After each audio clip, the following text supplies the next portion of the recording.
Hello, everyone. It's Yogi here. I hope you're well. Happy Tuesday. It's Tuesday today, isn't it?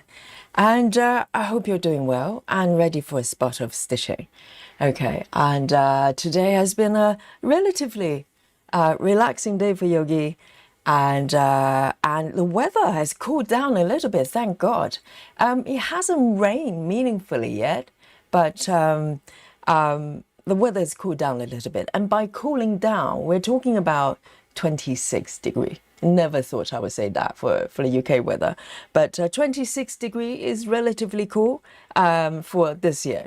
And so today, I am going to stitch this piece. And this is definitely one of my favorite. I love all my webs, but this one has special place in my heart because of the richness of the colors. It's almost like tapestry, and every time I look at it and feel the stitches, and it just brings joy to my heart. And if you don't know what I'm talking about, let me show you the markup here. Okay, so this is a piece by Ciro Marchetti, and it's one of the three. Well, there's three patterns start kind of the same way. I think he probably created these pieces around the same time because the styles are kind of quite similar. So this is the old craft room, and there's another piece I've got as well, the old kitchen. It's also really, really gorgeous.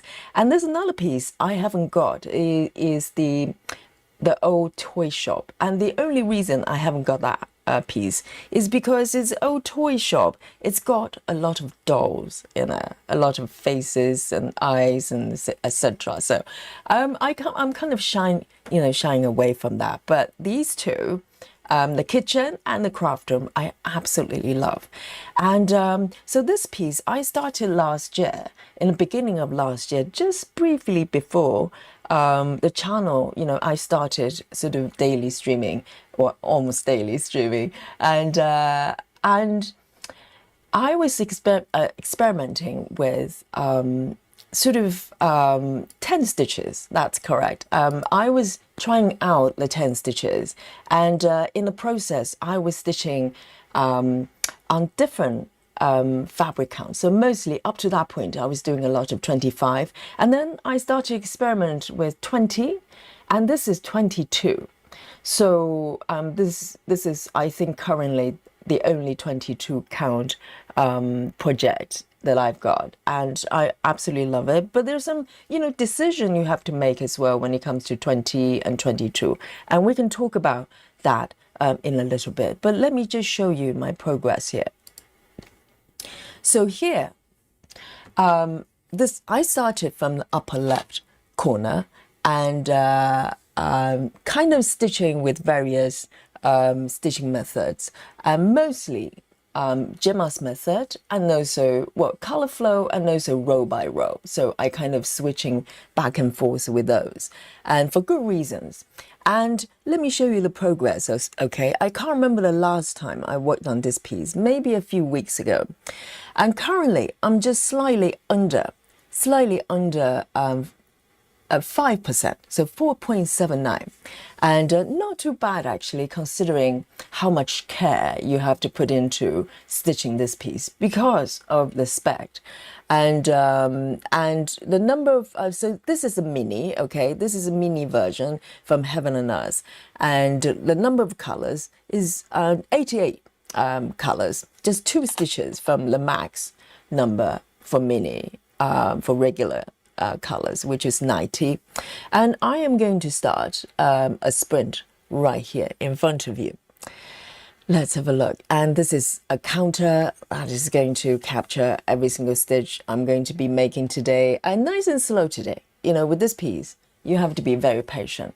And before a single stitch, I want to say hello to you. I hope you're well on this beautiful day, and not too hot. I know London is cooling down a little bit, but where you are, it might still be a heat wave, and so stay cool and stay stitching. That's what I say. So let's have a look. We have Angela, an Angel rather. Is it Angela or Angel? And Angela AL. Hello, Yogi and friends. It's stitching time indeed. Angel, thank you for joining us. The first to report to the chat. Well done. And also Ace as well. Ace is back with us. Says everyone, hi everyone joining from World Club here. Yes, sending love to Ace. No problem. I will be stitching for Ace today. Okay, if you're in World Club, just leave it to me. Leave it to Yogi. If you don't mind stitching very slowly, I will be stitching for you. Speed is not guaranteed, but what I can promise is I will be stitching for you. And Alec is here as well. Well done, Alec. Great to have you back. And Alec today is stitching mini vintage Baker.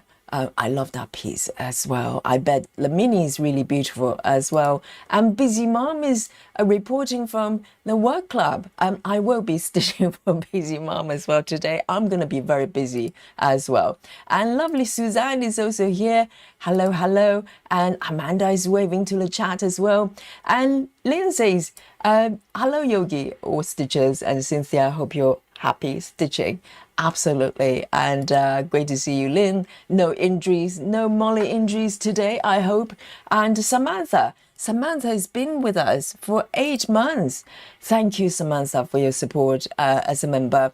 And Samantha says, what are you working on today, Yogi? So colorful. Yes, this is the old craft room by Ciro Marchetti, and it's absolutely gorgeous. And also, very much because the spec I've got, and I'll tell you more about it.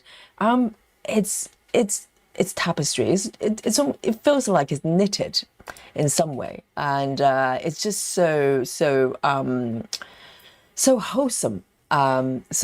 Yes. And Sola, hello, Sola. And Sola says, sorry you had to work on Sunday, but glad you could join us today. I was here on Sunday, wasn't I? Am I dreaming, Sola? Sola, I was here on Sunday. I was here, I wasn't here on Monday. Okay, yesterday is Monday.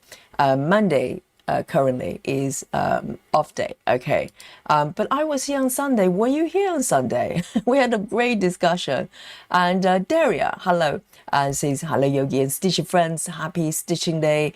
And is it? I'm struggling with this name.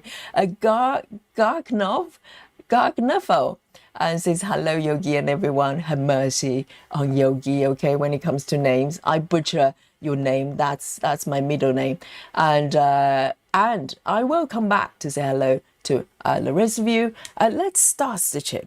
So I want to tell you a little bit more about the spec right here. It's a little bit different because if you watch me stitching from day to day, I mostly stitch on either 14 or 25. Yes, they're probably most common. And I also have a few 28 count pieces, but this is the only piece I've got that's kind of not 25, not 28 or 14.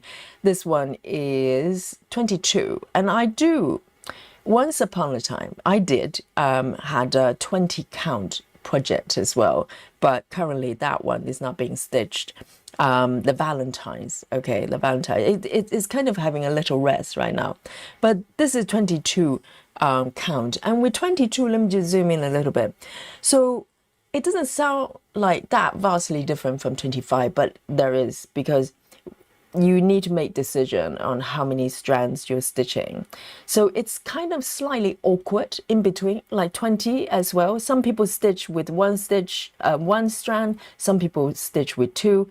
Both claim to be very good in terms of coverage, and I think you just have to judge it for yourself. I tried single strand for 20, not that happy, a little bit sparse, but 22 is also slightly tricky because technically you could stitch with single strand. Here I am stitching 2 strands, and it was a decision I made from the beginning because of the richness of this piece. Let me bring on the markup for you one more time. It just, I don't think you do it justice if the stitches are kind of too light and skinny. And so I decided to go for 2 strands, but there are certain things I had to kind of commit to in order to stitch this way, because I'm stitching with CXC as well. And CXC by default is pretty, the threads are more fluffy. So it provides really, really good coverage with 2 strands in particular.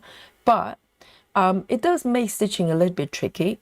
If I start to cross country or do color completion, which I try block by block color completion, which is one of my go-to parking methods.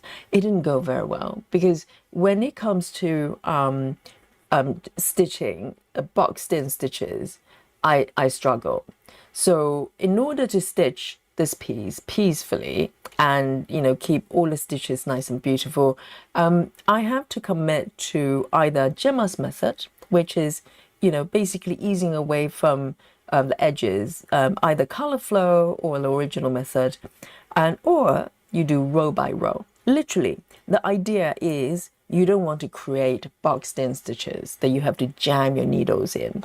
And so so far I've been working this way, and it's been working really well. The important thing is to kind of stick with those methods, and making sure that every single stitch is open, so you're not going to run into problems. So this is slightly naughty. This is still doable. Look at this. It's kind of surrounded on 3 sides with the stitches. It's still doable, but a little bit tricky. So ideally open, like Gemma stitches method.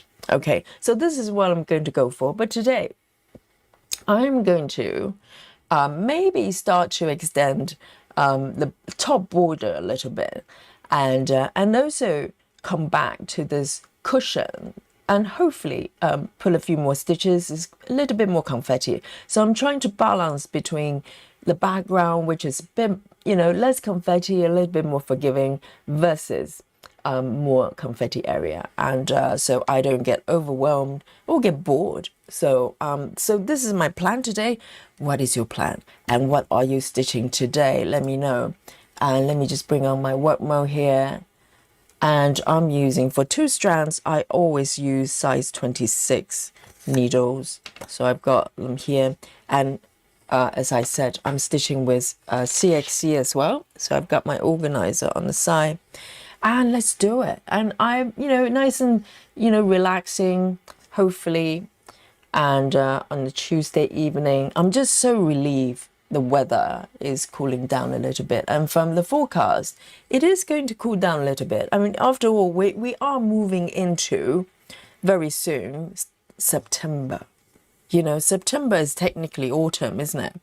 So let's have a look. And Grace has joined us as well. And Grace says, hi, Yogi and Stitches. Great to see you. Grace, let me have a look. What is going on here? Let me pick the first color. I'm just checking the parking location of, oh, right. So I marked the wrong stitch. No problem. Let me just fix that on my chart. So the first color of my choice is 3A31. So I'm going to start building a few stitches here. Maybe extend this line a little bit. I'm always excited when I extend the border. And A says, I think I'm stitching slower than you, Yogi. Oh, I don't believe you. Not many people stitching slower than me. I'm sure there are a few out there. We're in the same club, Join the club. Join the club. What's the rush? Because if you finish the piece, you can't stitch it anymore. I want to keep it as long as possible. That's my cunning plan. And Michelle says, popping in to say, have a good stitching time. I'm at a tennis tournament. Oh, wow. So it's all year round, is it? And she say, Michelle says, so I can't stay. We'll catch up in the replay. Yes, do catch up in the watch the replay. It's all archived afterwards. And I hope you have a great day. So Michelle's son is a tennis player. Where am I? No, hang on a second. 1, 2, 3. No, I've got it wrong already. But I am going to fudge. I am going to fudge already. 1, 2, 1, 2, 3. Okay. Not too bad. Not too bad. I can do this. So let me see. How am I going to do it? Okay, I think I did 1 extra stitch at the bottom there. So if I don't watch myself, I just keep start doing cross country. That wouldn't be good. I need to remind myself I'm doing Gemma's method. Let me just grab my pencil here. I need to do some gridding. Let me have a look. There's my pencil here. So I would like to extend the top border a little bit. So let me do some gridding here. I need to count. And Monique is here as well. Great to see you, Monique. Okay, let me count. 1, 2, 3, 4, 5, 6, 7, 8, 9, 10. I'll probably do 2. I don't want to get too ambitious.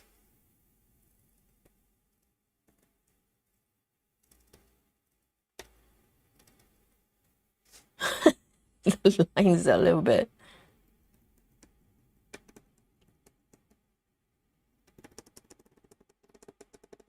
That should be okay. Cindy, hello, great to see you, Cindy. Happy Tuesday.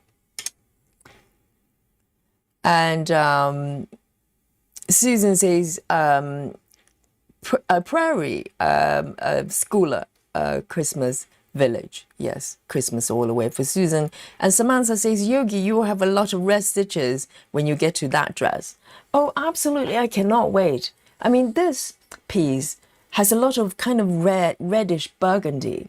Already, you know, if you look at the background, well, it's not background. This is actually, I'm trying to see. Let me have a look at my markup here.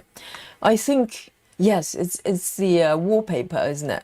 So the wallpaper is kind of, you know, burgundy, pinkish, and it's really, really, really pretty. So this piece has a lot of reddish burgundy stitches. Let me just do one more.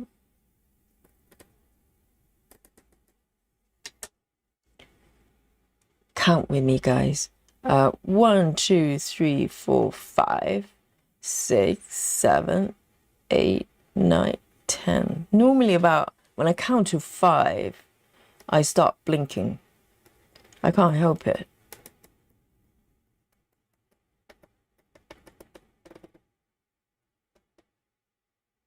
And the great thing about this piece is it feels different. I mean, physically, when I touch it, even, you know, just on its own without a hoop. And when you touch the fabric, it's so substantial because it's got a lot of material on the stitches. 2 strands, CXC. You know, there's a lot of coverage. You do not see the fabric whatsoever. And it feels solid. It's so good. When this piece is finished in about 30 years' time, I am going to frame it. I am going to frame it. If I do not frame any other pieces, this one I will be framing. Alex says, anyone plays Yogi Yogi drinking game today? Yes. You know, I am, well, disclaimer here, okay? I am not responsible for, you know, stitches. Getting slightly merry, just watching Yogi stream, okay? And yes, there is a drinking game, seems to be going on with the stitches. Every time I say, where am I? Like now, 1 shot, please. 1 shot of vodka. All right then. I am going to extend these stitches here.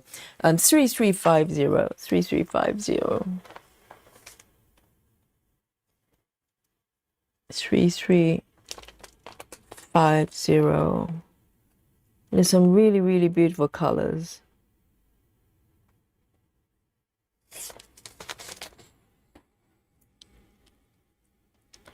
And so with CXC, I cut them slightly longer so I can fold the thread into two, because I tend to use CXC for two strand stitching.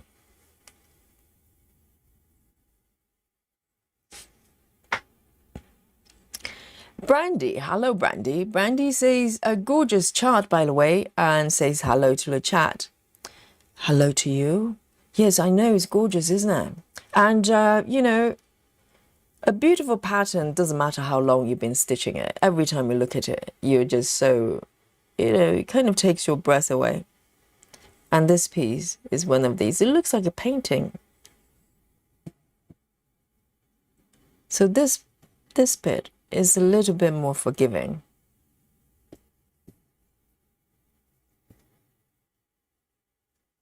In terms of confetti.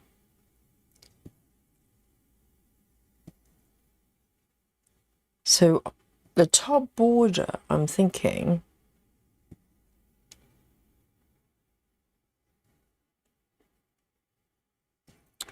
I'm just thinking whether I should keep going or not. I think top border, I can probably bend the rules a little bit. I'm going to just fill it in. Just one more stitch here.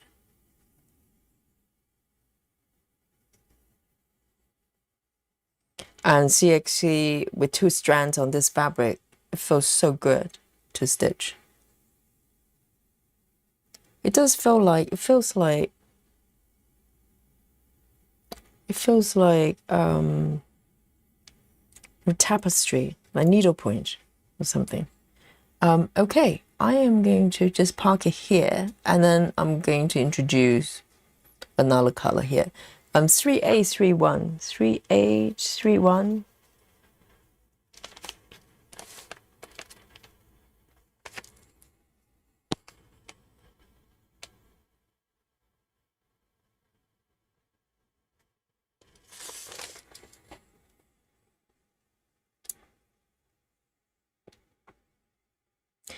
Alex says, I only just realized I'm stitching in an egg because I don't look at the markup after I bought the chart. Me too.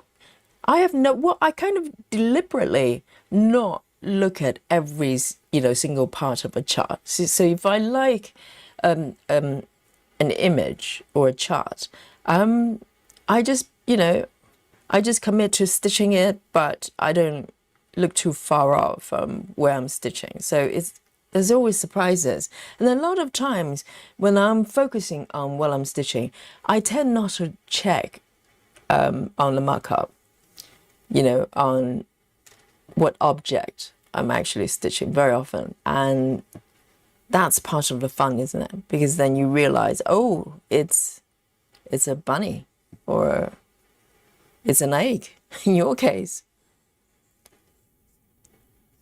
1, 2. Oh dear. No, this one is part incorrectly. That's okay. I can fix it. So that one is done already. Oh dear. What is going on here? No, no fudging with this stitch. I think there's one stitch on the fabric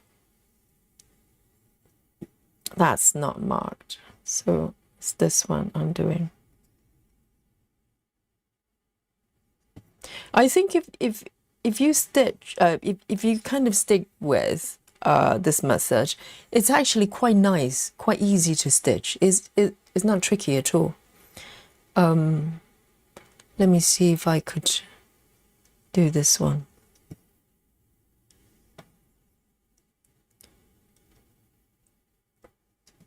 You'll probably only have problems if you start cross-country and start doing stuff like that. It will become a problem. All right, those two, and I'm going to put it down here. Let me see if I can zoom in a little bit for you. So this one, I parted in the wrong location.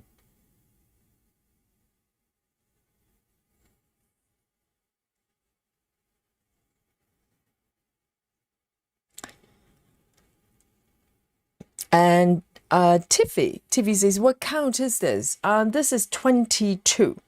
22. So 22, I think, is, what is it called? Hard anger. So I'm not going to get into the subject. I'm still confused, but I think it's kind of even weave-ish, but it's slightly different fabric because the texture is a little bit different from regular even weave.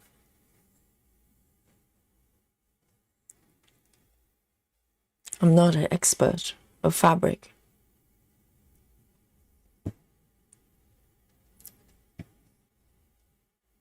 And it's nice to try out different count, isn't it? It's a totally different stitching experience. And that one over there,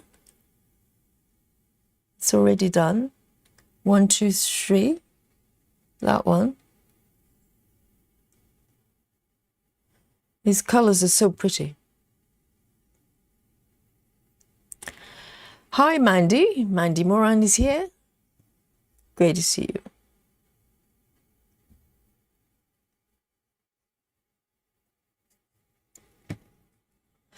And Lynn says, Yogi, it did rain in London during the night. It did where I am. Really? Over here, I think there's a little bit of sprinkly bits. Maybe the day before, just a tiny bit, because when Dolly came in, she was a little bit wet. You know, if she gets wet, she doesn't dry herself. She would just come in and knowing that I'll do it for her. So she just come in and just look at me and just go, well, you know what to do. And so I knew that it rained a little bit, but it didn't look like it rained that much. But I'm glad where Lynn is has rained a little bit. It's about time. Oh, you know, guys, we talk about important things here, you know, on this stream. All important things, you know, about life, about the world. And I'm going to share with you. I think it's, you know, I'm slightly concerned. Okay. So I kind of noticed it in the last few days, but it didn't register. But I think, I'm convinced, I don't know about UK, but London is definitely suffering from letters shortage, okay? Because for the last few days, I did notice there's some sort of decrease of letters selection in my local supermarket. And, but I just thought, well, sometimes they do run out of stock. And so I didn't really think about it. But yesterday, literally, so I went to Marks and Spencer's, couldn't find letters, all run out. So where normally they store the letters, you know, bagged letters, etc., it was literally empty. Okay, so I said, well, let me go to Sainsbury's because I need my letters. Letters is kind of my, you know, staple. And so I went to Sainsbury's and I couldn't find any iceberg letters. There were some other types of sort of salad leaves, but not iceberg letters. What is going on? Because I do remember our American friends mentioning that there's some sort of parasite situation with letters in America. But I thought maybe it's just in America. I have not heard anything over here. But I'm thinking maybe it's connected. Literally, I cannot find a single bag of iceberg letters. Maybe that's the type of letters that's being sort of affected. But I don't know. I don't know what's going on in the UK. Either they're getting the same supply as in America, or something else is going on. Or maybe it's the weather. I don't know. Maybe it's the weather. But why only lettuce though? Other veggies, so far, I have not noticed there's any issues. Have you noticed the lettuce shortage that seems to be going on? I'm very worried because I love my iceberg lettuce. I eat them every day.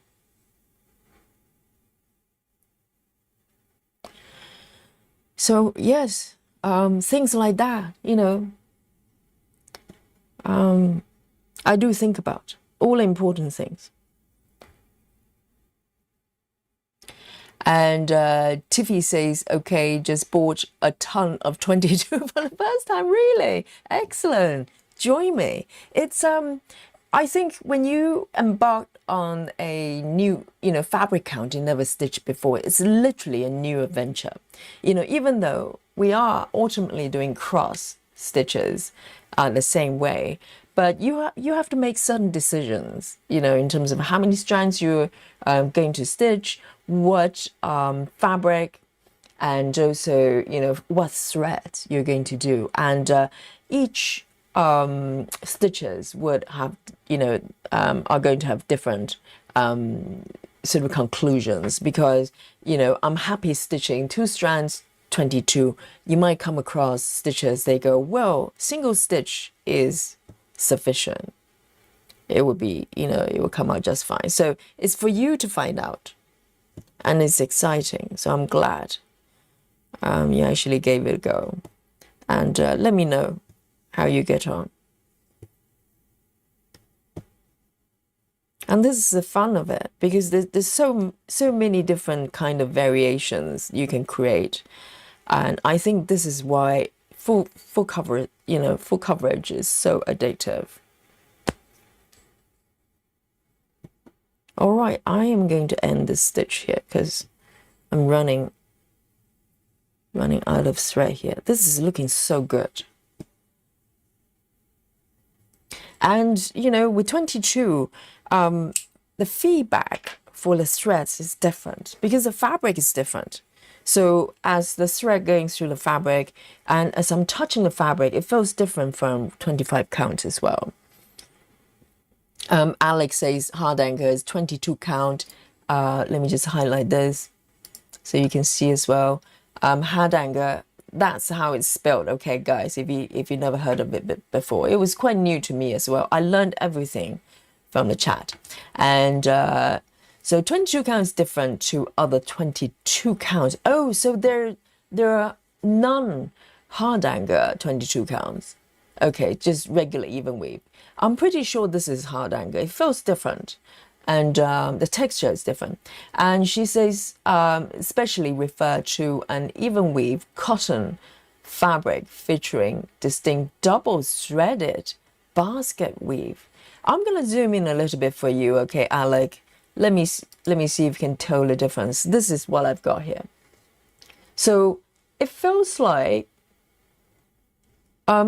because I learned from the chat, okay? So the difference between even weave and Ada, for instance, is Ada is woven with threads. There are multiple threads involved.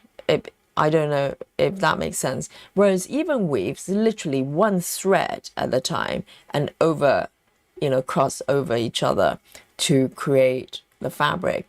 Whereas Ada has got multiple. This looks like it's got more than one, doesn't it? It's got like maybe 2 or maybe more involved. And let me know, Alec, if you think this is hard anchor. I think it probably is. I remember Suzanne, who is a fabric expert, she said this one was hard anchor. So yes, I learned about hard anchor embroidery as well. They kind of cut the fabric away from the stitches to create different patterns is really interesting. I'm not brave enough to try that, but it's fascinating. And Steph says, I wanted to start a new project today. I only had to buy the chart by Hate. And now I'm frustrated because you can't pay with a debit card. Is debit card different from credit card? Why can't you pay with debit card? Surely you can. Can you pay with PayPal or anything like that?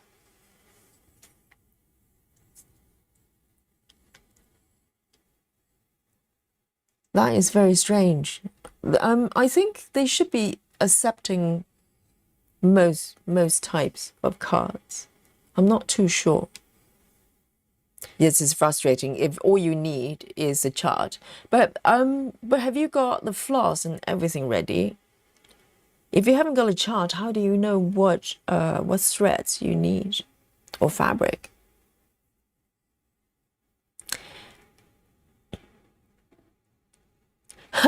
Tiffy says, I'm very excited to embark on this 25-year project. Yes, join me. Okay, maybe 30 years. I think, Tiffy's being very optimistic. I know. It's a long-term commitment. That's why when I choose a chart that I want to stitch, literally is my commitment to the project and going, well, I'm going to be knowing you for many years. It's a bit like that, isn't it? So there's a bond and kind of commitment. I'm not saying, people don't give up their projects sometimes for whatever reasons, but when I look at a chart and decide to stitch, it's literally my way of saying, hey, let's be friends. And this piece is definitely my friend. I love it. Look at these stitches. They're just so cute. They're like little beads. Some people stitch with projects using beads only. It feels a bit like that. Can you see that? It's just so good. I love it. Every time I stitch it, I always wonder, how come I'm not stitching this piece every day? I kind of know, but because I really love it.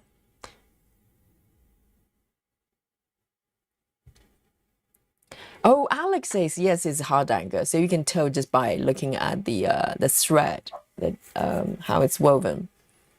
Very nice. So yes, so it's hardanger.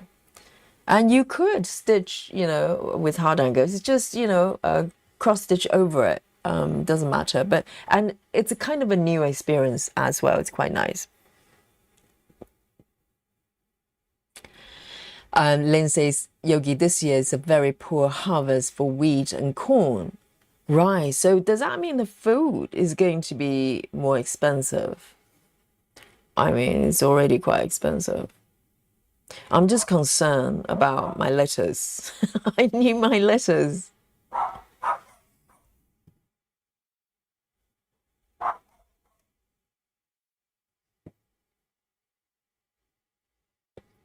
Let me do these two and park underneath here. So pretty.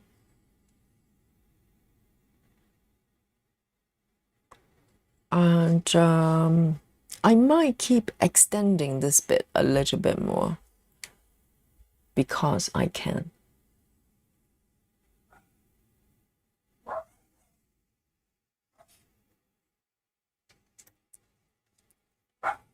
And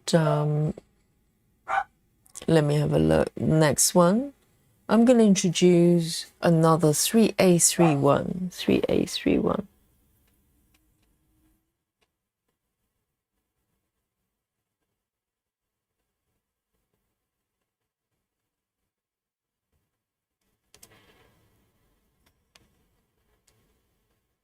And this thread is being a little bit stubborn. Let me just come back here. 3A31 being a little bit stubborn. 3A31.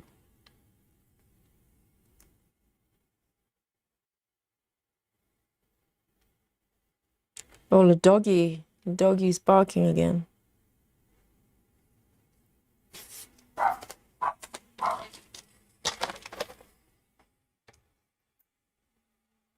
Brandy says, I love watching Alex's video. Who's Alex? Brandy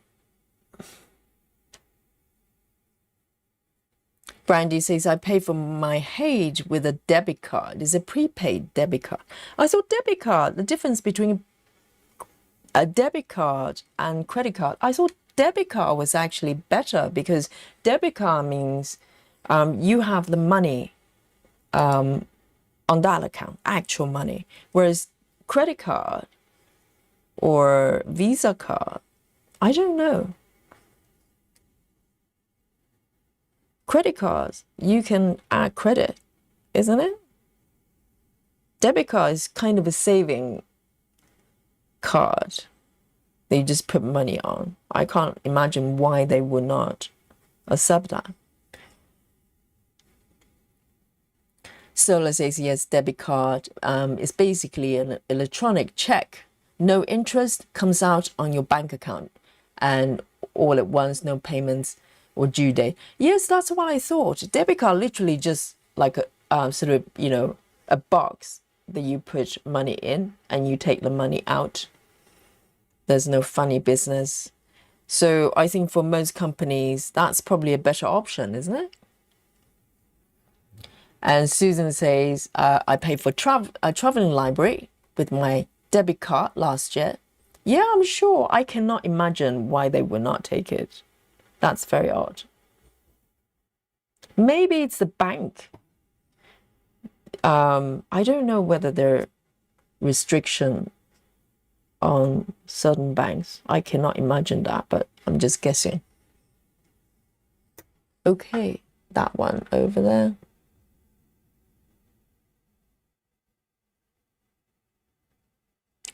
I'm going to come back here a little bit and keep building the stitches. And this bit is quite nice to stitch. It's not too confetti, so quite a few stitches at a time. Let me see how I do this. Okay, I am going to go for 150. 150.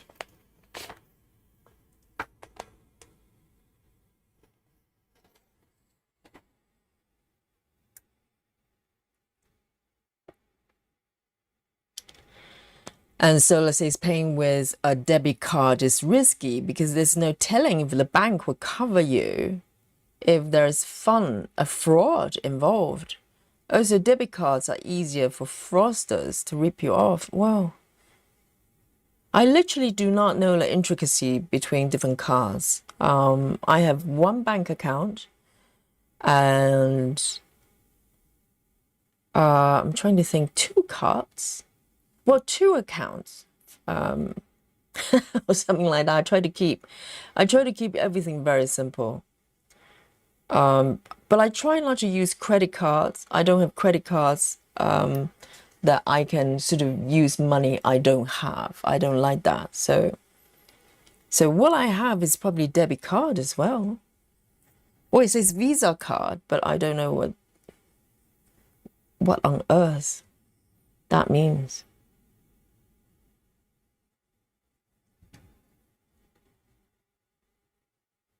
And Steph says, by Heaven and Earth Design, you can see the information on what floss and fabric you need. So I bought that. Oh, right, that's right. They do give you thread cards, thread list, right? And the sizes on the fabric count. That's quite true. So you've got everything, but not the chart. Double check with them. I'm sure. I cannot imagine they will not take any sort of regular bank cards. That's very strange.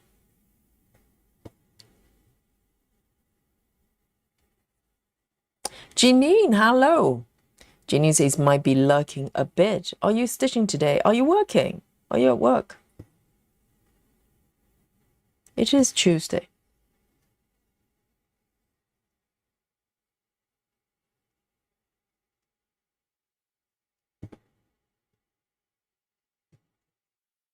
These are little building blocks. I'm just zoom in a little bit more. I just want you to appreciate these stitches. Just so pretty.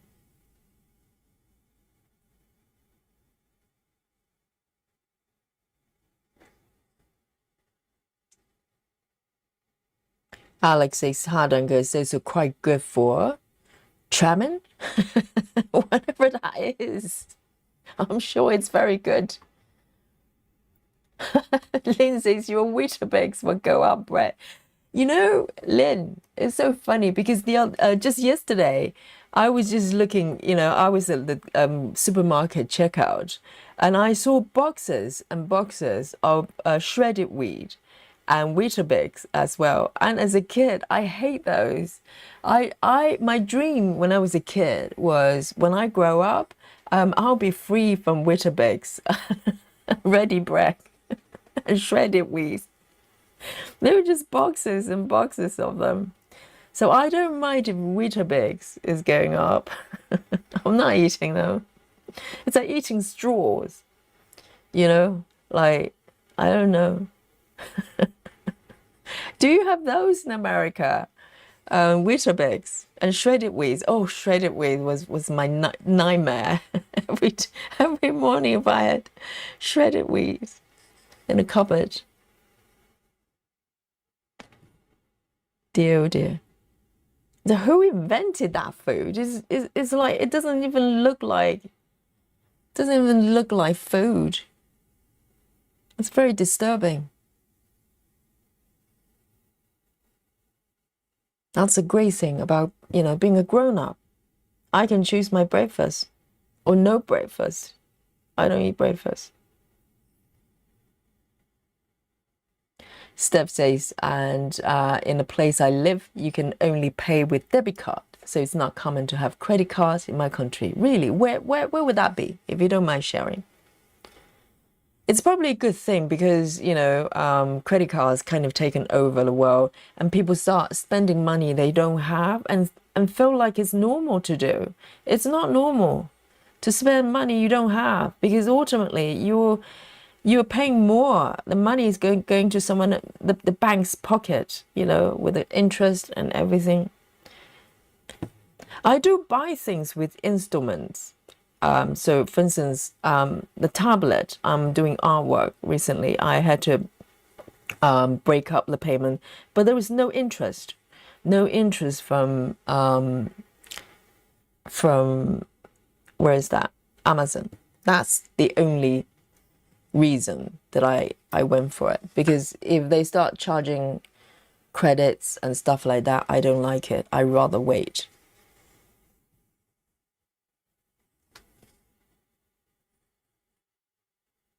TV says sometimes debit cards don't go through because the charging system doesn't have the option to charge against your bank without the PIN number entry. Really? Nowadays, I think particularly after, COVID, during COVID and after COVID, a lot of vendors, a lot of shops, they used to maybe, like street vendors, for instance, like if you go to like a farmer's market, it used to be that some vendors would still charge cash. Back in those days, people still use cash. But post-COVID, literally nobody that I come across, even just, street vendors, anywhere, everybody accept cards now. Because, during COVID, I think everybody had to pay things with credit cards, with cards anyway. But that may be very different, depending on where you are in the world, So I'm only speaking from the being in the UK.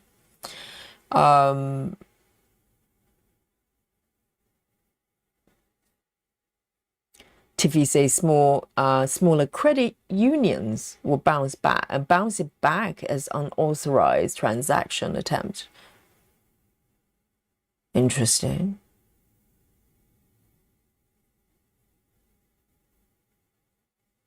And the Starless Stitcher says maybe it depends on if the credit card has credit card logo on it. My bank has Visa logo on the debit card, but not credit. Is it a separate one? I thought it was also between, it's always between Visa and debit. Most debit cards have Visa card. I have no idea what that means. I think it's just more places you can shop and more places accept the cards. Send them cash. How's that? How's that as an idea? Who was that before? Tiffy? Oh, Steffi. Steph is the stitcher trying to buy the pattern from Heaven and Earth. Just send them some cash. You know, in an envelope. Just send it over and just tell Michelle to look out for the post.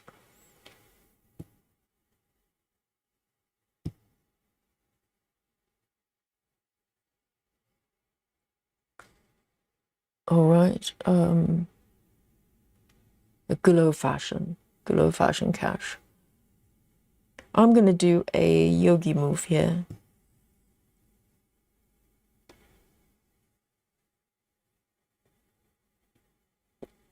Hi, Lefty.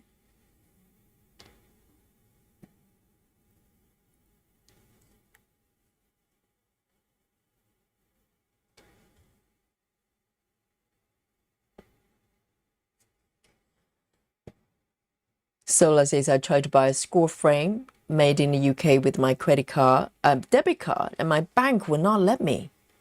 But when I used my credit card, it went through just fine. Credit cards are insured.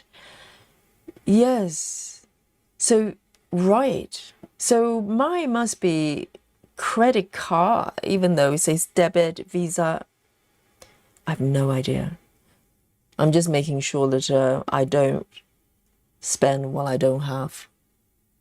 Don't like the idea.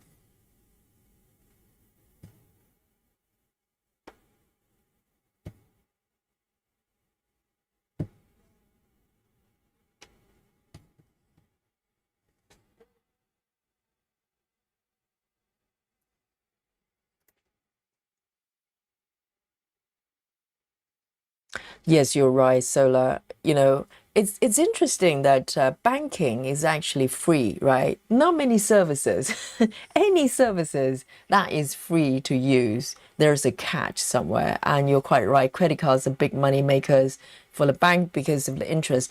I think the goal of banks, you know, is to encourage people to be in debt, because the more you borrow from them, you know, to use money in advance, they can charge you interest rates, etc., because they have to make money of you in some way, because banking is free, right?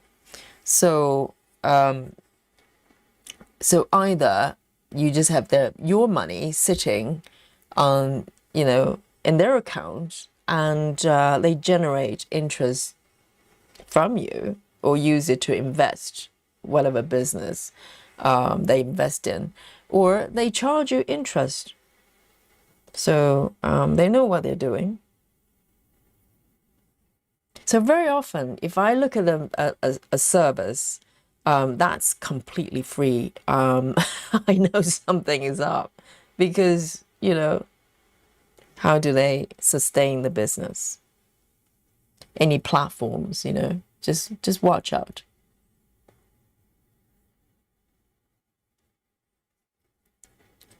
Then Scarlet Stitcher says, I use only credit cards online because it's far easier to dispute charges with a credit company, and then it goes through your bank. Can also take time to get the money back to your bank to pay you. In that sense, I must have credit cards then, even though, you know, I don't really use the credit. I don't know, because a lot of times I don't have a problem getting refunds or anything like that.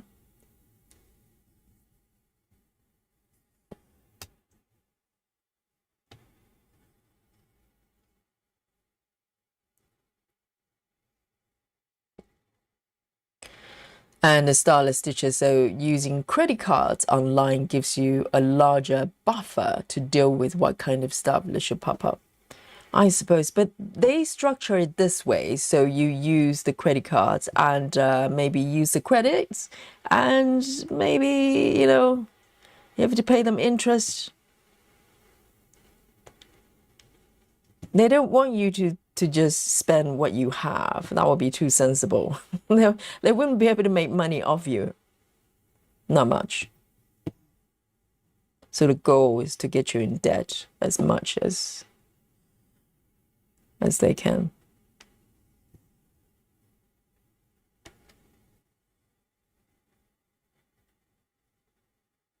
Oh, Janine. Janine says, work is going to be the test of me soon. Oh dear, sounds like some work drama going on where Janine is. Take a deep breath, okay? Ujjayi breath with Yogi. And I'm stitching for you, okay? I'm literally stitching for you. And it's only work, Ginny, And you can vent over here if you want to. You can name and shame those people if you want to. We don't know them, so it doesn't matter.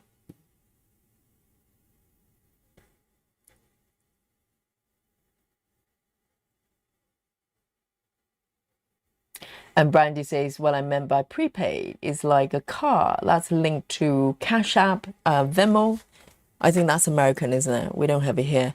And PayPal, etc. Places won't accept those, even if they have the MasterCard or Visa logo. Right. I do have PayPal. I think the reason I got PayPal was so you don't have to give your bank account directly to wherever you're buying stuff from. And in my mind, that was maybe a little bit safer. I don't know.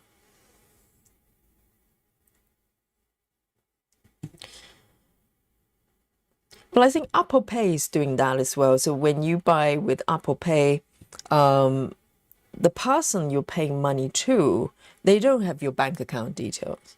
And Apple actually doesn't. They don't have your bank account detail either. So the information is stored on the device itself. Only you have it. In theory. Who knows?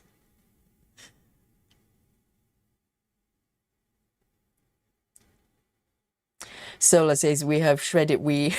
I like it, but I like the mini wheat better, especially ones with raisin on the side. Mini wheat, I've never heard of that. It's very similar. I mean, shredded wheat is literally like eating straw. Dear, oh dear.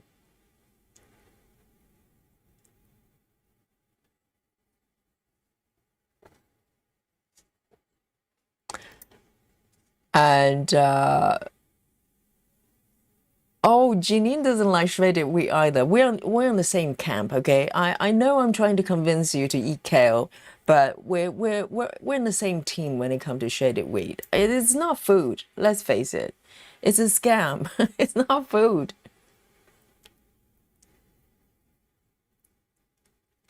All right, let me pick the next one here.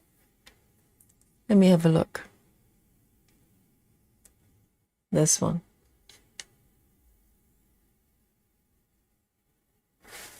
If you want, your coverage to be fully covered, you can't see the fabric, this is the way to go.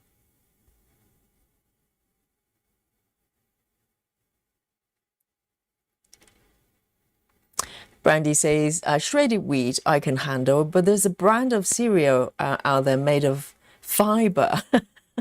Yes, literally, that's what it is. It's made of fiber.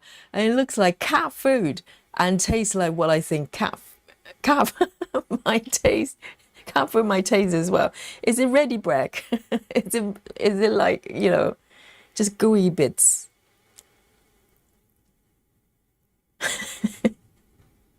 The whole concept of cereal is kind of bizarre.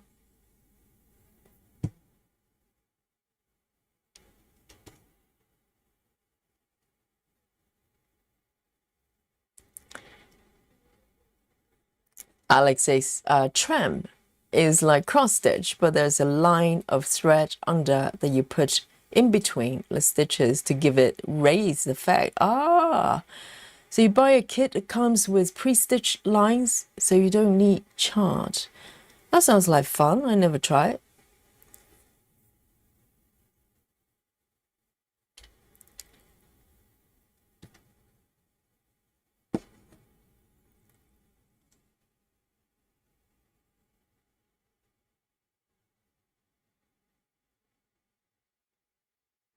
Brittany says, hi Yogi, and hi all, posted a progress pic of nativity to the Facebook page and finished on one bird in my Odin piece. Well done. So Steph is from Netherlands, and she says it's the same for Germany and Belgium. Right, maybe certain banks, they're not sort of accepted in America. Who knows?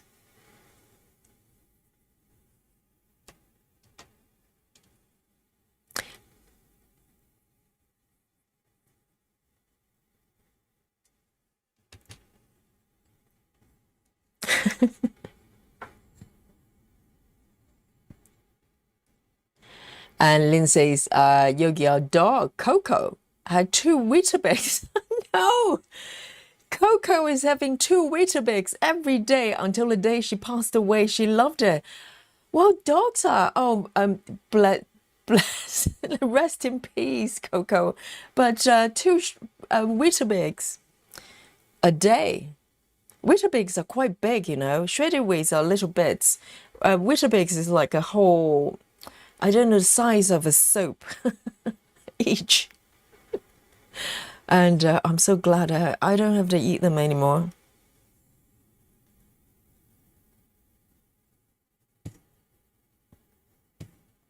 And they literally have no flavor, no flavors whatsoever.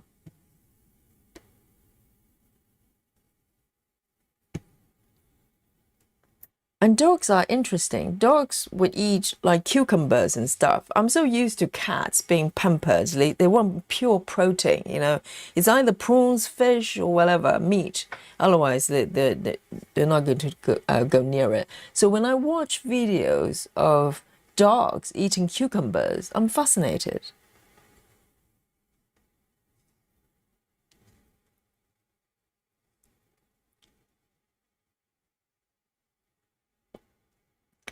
Scarlett says, I never pay credit card interest as long as you pay the statement in full. You're not charged interest at all. When you only pay partial payment, you charge interest on the remaining balance. And Scarlett, you're the worst nightmare for a credit card company. Okay, they don't want you as customer because you're too reliable. You pay your credit card bills every day. They're counting on those that, you know, they don't. And there are a lot out there. Well, I think the idea is because they offer you credit, and being human, we kind of think, well, you know, I have that thing I really want, even though I didn't have money, but now I have the credit, I might as well use it. And lo and behold, you're slightly behind on the payment, and the credit card companies, they're laughing all the way to their banks. So yes, you're the worst nightmare for credit card companies. Tiffy says, I only ever use credit card because I want the cashback point. Yes, they give you all sort of benefits to entice you, you know, like air mile, points, and whatever vouchers to buy things. All of that really is to get you to spend more, because you have to spend money in order to get those benefits, those perks.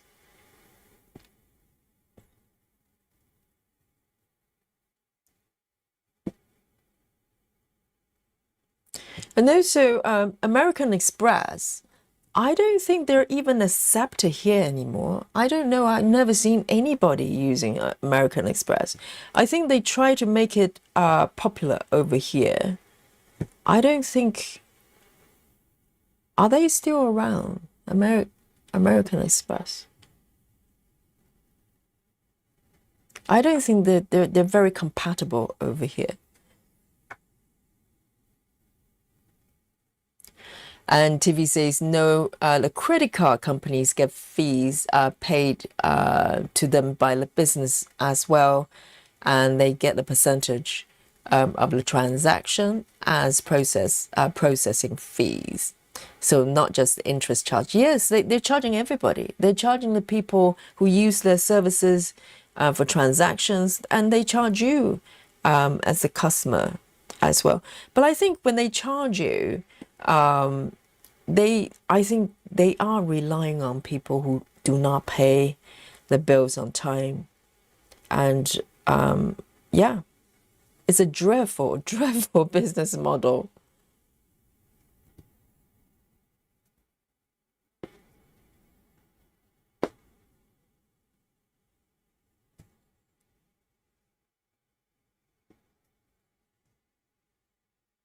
Okay, hang on, not that one.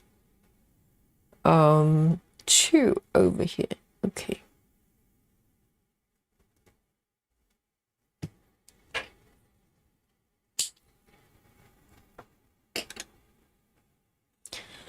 And Scarlett says the trap is they assign you a limit that is beyond what most people can pay in a month. My credit limit for my card is $30,000, but I never spend it. You have the limit too high with low balance. Yeah, exactly. They just give you more, so you would spend more.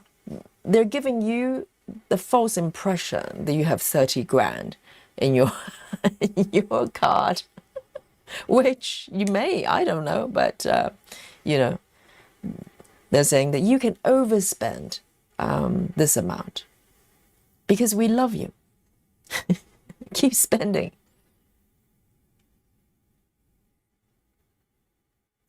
And Tiffy says, I hit 830 this month. 830 this month. 830 what? 830 stitches. What is it? What are you? What's the milestone?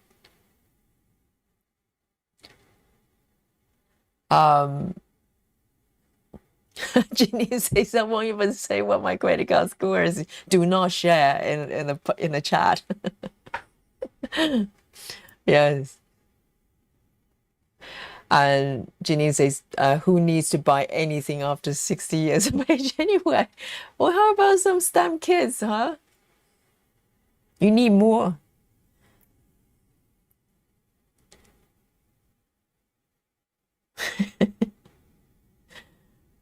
The next one is A15. A15.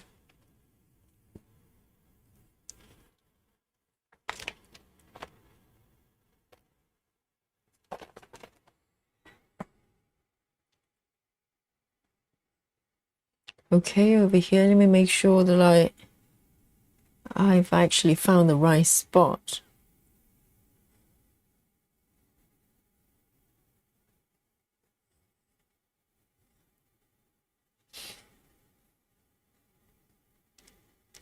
Daria says, in Australia, we have a saying that Aussie kids are Weetabix kids. Do you think they come from Australia? Where does it come from, Weetabix? Which devil invented this food? I don't think it's food, but up for debate.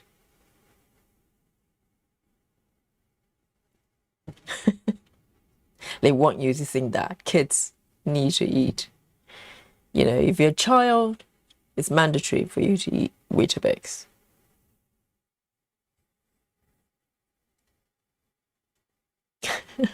Hello, Betty.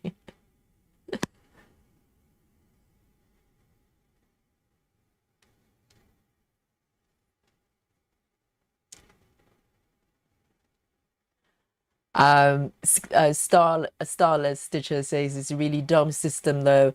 If you're a responsible person with no loans or credit cards, the banks won't want to lend you money. But that's precisely, it's not a dumb system. It's a very cunning system. The whole system is to make sure that their target audience is not someone like you who's very responsible, or maybe someone like me, relatively responsible, but they're counting on people who are maybe, tempted by overspending and hoping for the best. That's where they're counting on. And they're winning. No, this is no accident. This is not a dumb system. This is a slightly evil, cunning system. Because if you never go over your spending and you never pay them interest, there's no profit to make from you. You're a nightmare for them.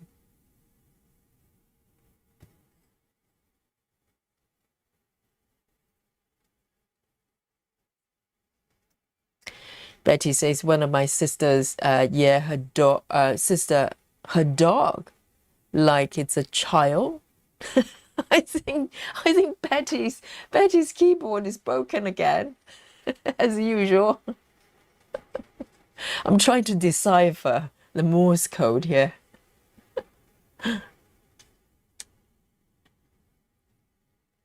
Oh, treats. Okay, one of my sister treat her dog like a, oh, okay, it's making sense now. Like a child, even wipes his butt after doing the business outside, as she cooks her chicken daily. Well, cooking her chicken daily is probably not so weird as a, pet owner, but wiping the bottom is a little bit unusual.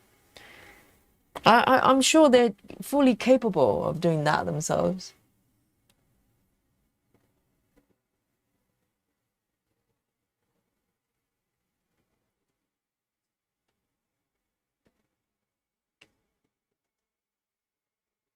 One, two, three, four. Double checking where I am.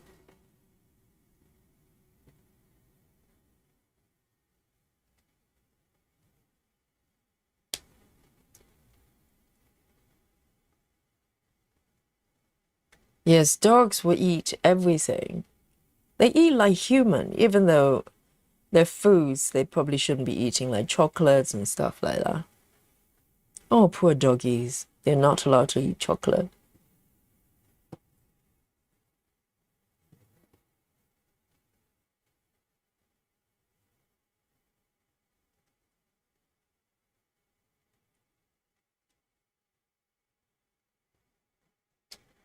And Betty says, I don't like that business charge me like 3 to 4% on your credit card. Do you mean when you were spending? Sola says, I pay my credit card bill off every month, no interest, plus my credit card gives me cash back every purchase. Oh, another nightmare customer for the banks. Oh, Tiffy says A30 credit score. I don't even know what that means. What does that mean? A30.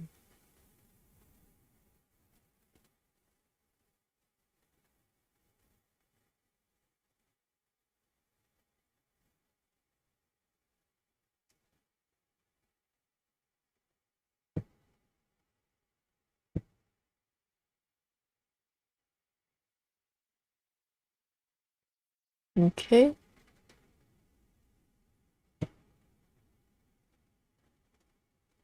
I'm going to park it here. Shall I park it here?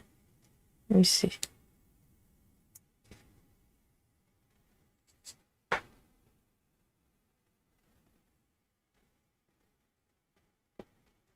Susan says, I bought a max stitch design kit from Amazon today called a Petite Gallery.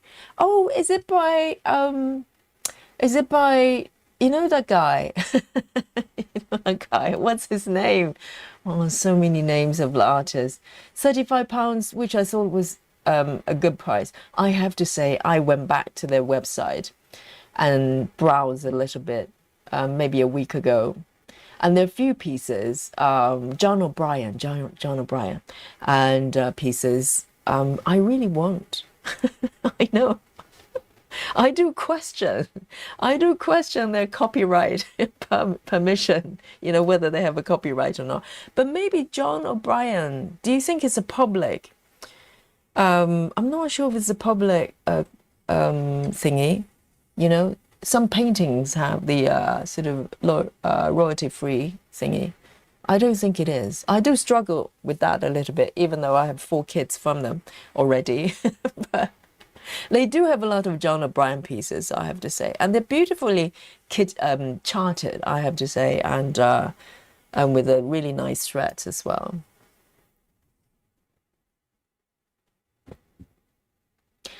Betty says it's funny to watch the dog. She will walk right up to the sister and back up, waiting.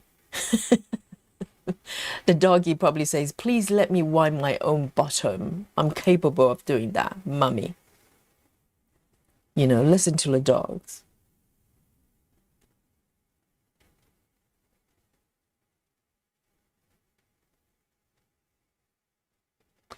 All right, the next one. Where am I going with this? Here, we do have a 1 part thread here.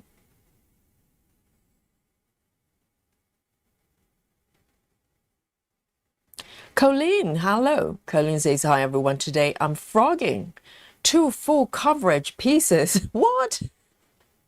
Like finished pieces.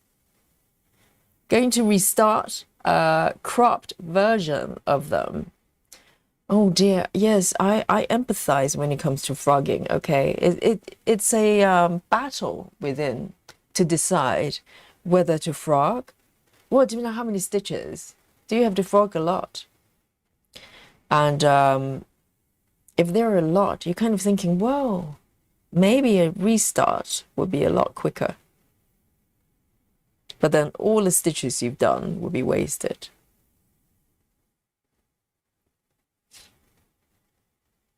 Solar says, an A30 credit score means every bank wants her as a customer. Oh dear. Well, congratulations. I have no idea about credit card scores, but that's educational. So you're the credit card company's dream customer. Well done. That's hilarious.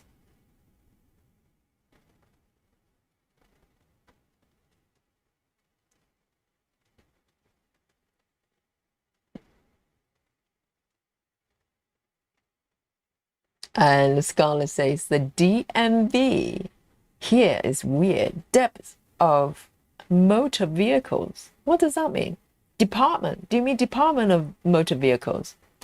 Not sure what is called over here, over there in the UK. They charge for using debit or credit card, but using a check is free. A check. I mean, I'm not even sure checks are being used anymore. I mean, my bank certainly do not give me any checks. I mean, because nobody uses it. I'm not even sure it's a thing. But I think checks, I'm trying to recall, do they charge anything at all if you use a check? But checks literally is, it's quite weird, isn't it? Checks, the concept of checks is that, it's kind of trusting that you actually have the amount of money that is written on the check. Some people have bounced checks. They write like 1 million or something, and the banks, they have to accept it until it bounces. Because I'm trying to recall, checks have a date, is it? So that's the date that the banks are allowed to charge your account for the money. So up to that date, they have to trust that you actually have that amount of money. It's a weird thing. It's a weird system, isn't it? It's kind of go, yeah, all right then, I trust you until until there's no money in the bank.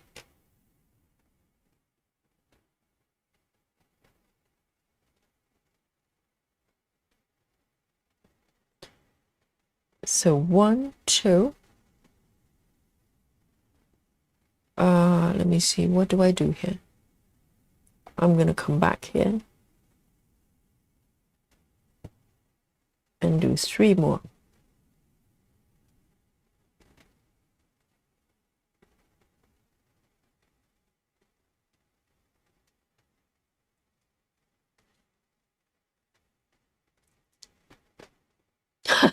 The Mickey Mouse says, my friend wipes his dog's butt and wipes its feet.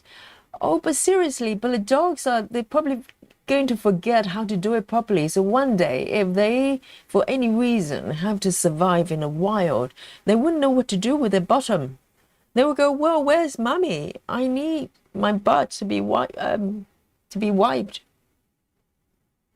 the mummy's like fighting with zombie and stuff, post-apocalypse. No time to wipe your bottom, darling. I'm busy. It's survival.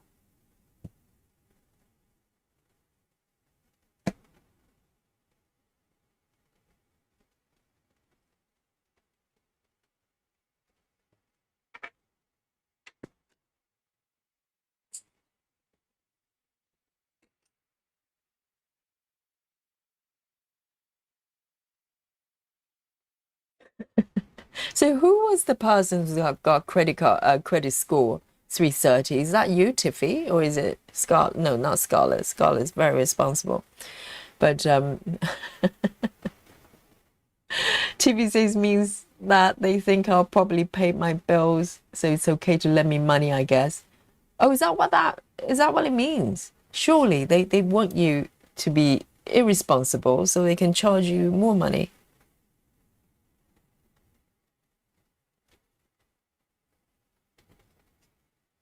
Susan says you should be delivered tomorrow. I'll post a picture. I'll love to see that. I think I know which one you bought though, Susan. Let me guess, okay? Is it a lady standing in front of a gallery looking at the paintings? Is it that one?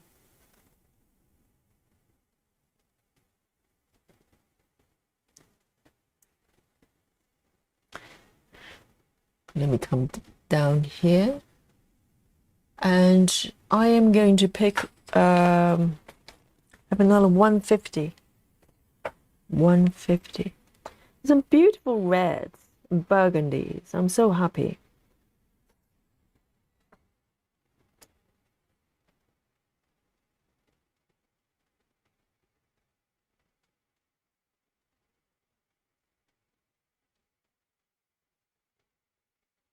The Scarlet stitches is if I had to frog that much, do we know how many stitches that needs to be need to be frogged? If I have to frog that much, is a sign to just frog it and then put it in timeout and pull out stamp kit. But the thing is, if you manage to frog it, you probably want to move forward and continue to stitch it. It's the frogging part that's probably going to be a showstopper. You kind of go, well, maybe I should just put it in the fridge or freezer, really.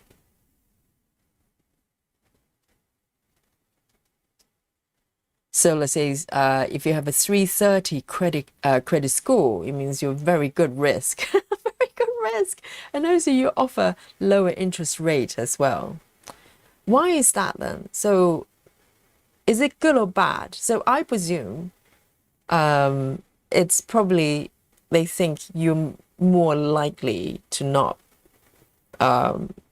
pay back the money, so they can charge you more interest. Is that what it is?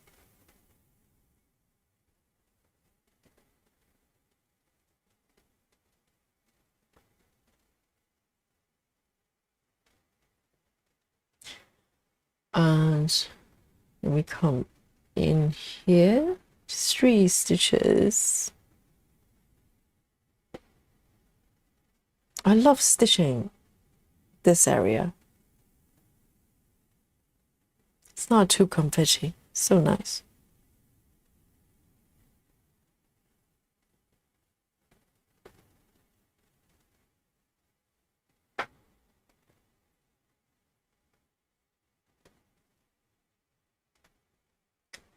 Brandy says I have treated my fish, dogs, and cats like kids, so I can't judge, and fish as well, right?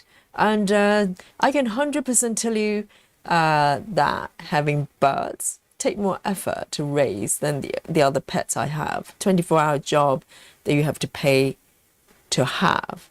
So what kind of birds though? Are they quite dependent? I'm thinking like those talking birds, like parrots and that kind of stuff, because they strike me as very sort of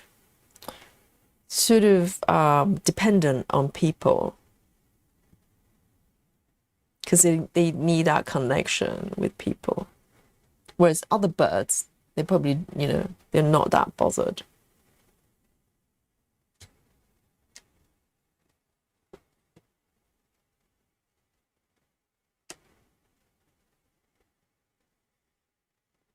Crafty Tabby Cat, welcome.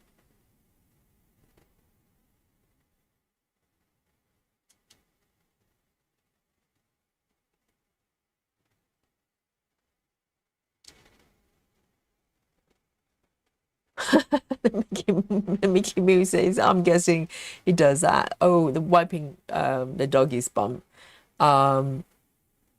So when a dog licks his face, he won't get poop residue on his face. Oh dear.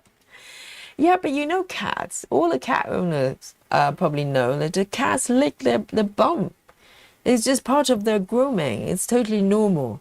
But it doesn't mean the dogs won't have to lick the bottom just because you wipe the bottom. They will still do it because it's just something they do.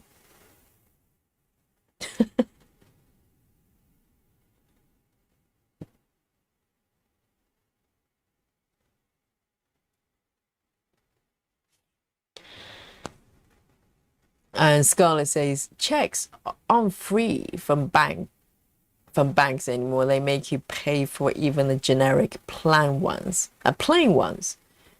Oh, so checks are still being used. I haven't seen a check for a long time. I'm just thinking, well, checks is probably not in the best interest for the banks, because they don't know if you have the money or not. Or for business, really.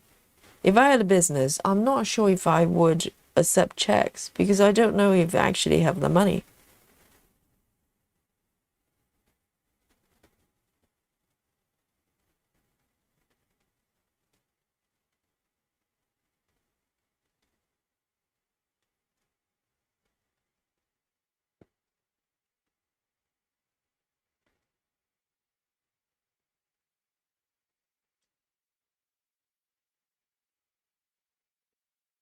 So the checks are being used in America still. 1, 2, 3. 1, 2.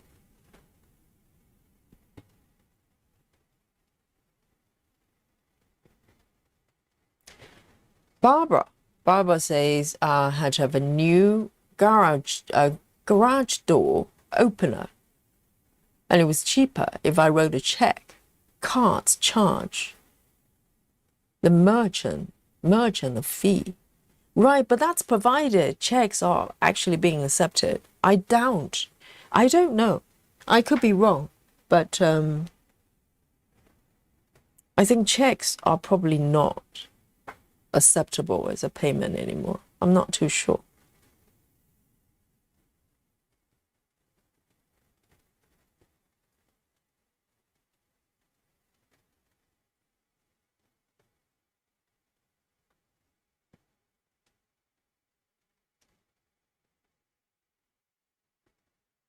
And 3 over here. Just trying to figure out where I should go next.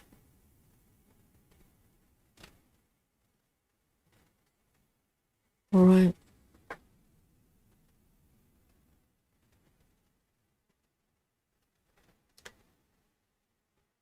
So this is kind of a kind of color flow, really, what I'm doing. I'm trying to figure out exactly how I'm stitching it. It's kind of freestyling color flow.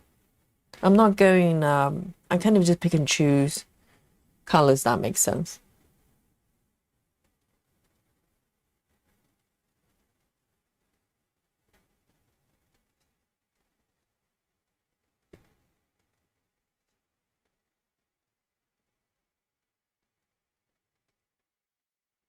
Betty says we have a couple of thrift stores that only accept cash, but that's a risk for a business to only accept cash because, to be honest, I can't remember the last time I have cash in my pocket or in my bag.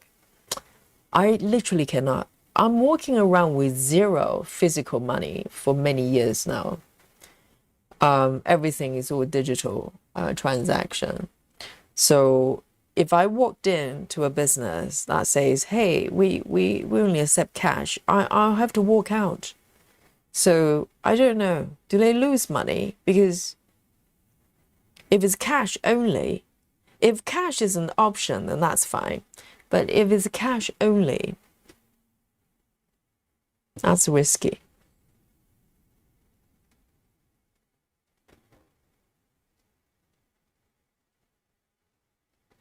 So how come you guys know your credit score? How do you even know that? Never thought about it. Probably because I don't really use my credit. My credit is probably really bad because I never borrow anything, rarely. That requires credit.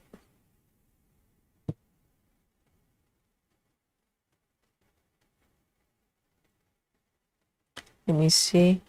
Let me go over here.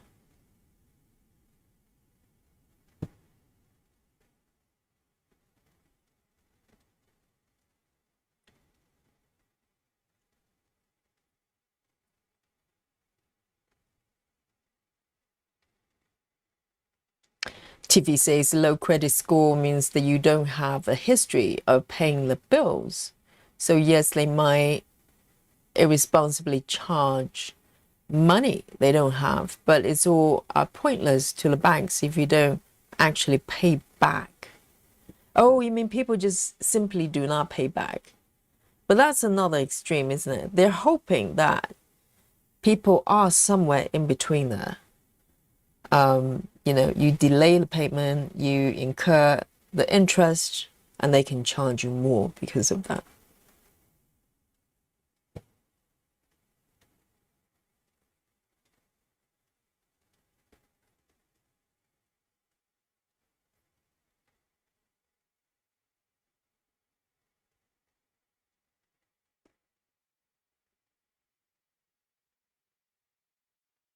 And Catherine Ryan says hello to the chat.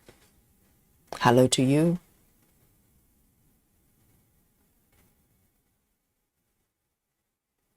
Brandy says, I have terrible credit, autism and ADHD, plus my first credit card at 16 years old. Right. So does that mean that ADHD and autism actually make you overspend? Is that what it is? Or making managing money more challenging? 1, 2, 3. This one is incorrect. A quick reverse stitching.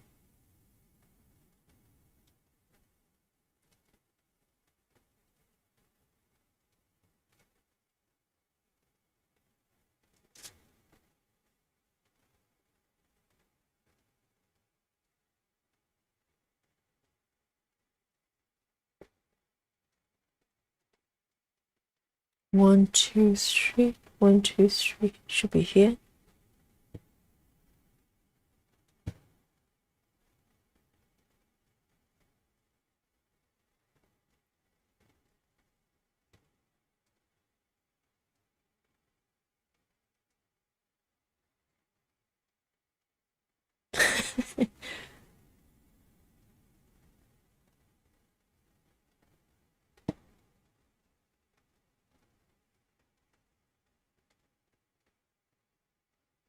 Brandy say we have an Amazon, not Amazon, the online platform.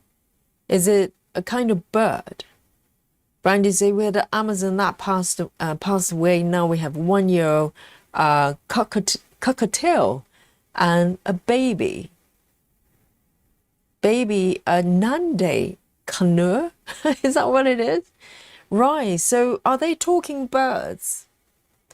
I like the idea of talking birds. Because regular birds, I'm not sure I'm able to bond with it. I'm sure you probably can if you spend time. But I like the fact that they talk back.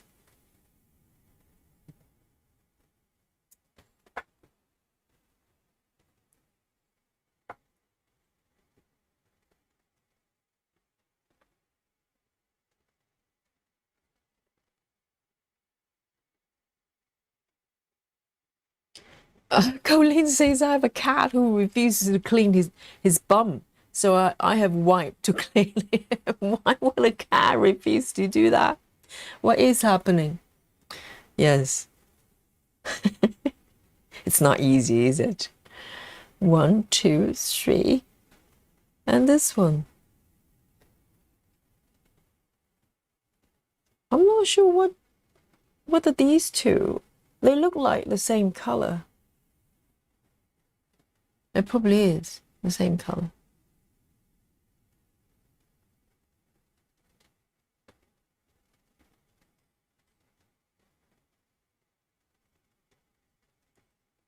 Brandy says half of my stitching time is keeping them out of my DMC threads. Oh, birds. Well, I think all pet owners, they probably struggle with that. They just come and sit on top of your webs. Rachel, hello. Rachel says, hi, everyone, just finished my workout. Well done, Rachel. Oh, guys, do you know Rachel's going to be doing charting for me for my first piece, my first chart. It's almost finished. So I'm going to hand it over to Rachel. She's going to do the charting. I'm really excited. Thank you, Rachel. And Daria says checks are still being used in Australia as well as cash. Really?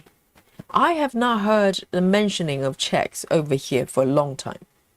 When you look at the payment options, etc., I have not seen it mentioned for a long, long time. So I just presume it's kind of dead.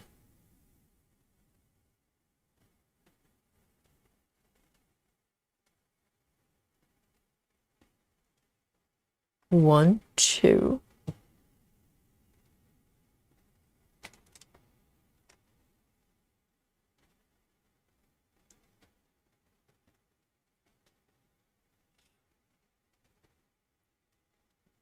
Rachel says in the US, you get a free copy of your credit report every year if you are turned down for credit.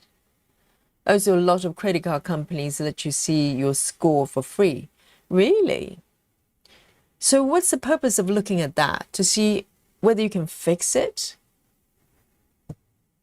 So bad score, meaning that you don't pay back eventually, because I suppose they probably want you to be slightly irresponsible, so they get to charge you more opportunities to charge you more. But if you just cannot pay back at all, that's probably a nightmare as well, isn't it? Because they don't get the money. So what happens if you can't pay back then? Do they take you, take you to court or something? I don't know. Or do they just give up? They just go, well, off you go. Just don't come back.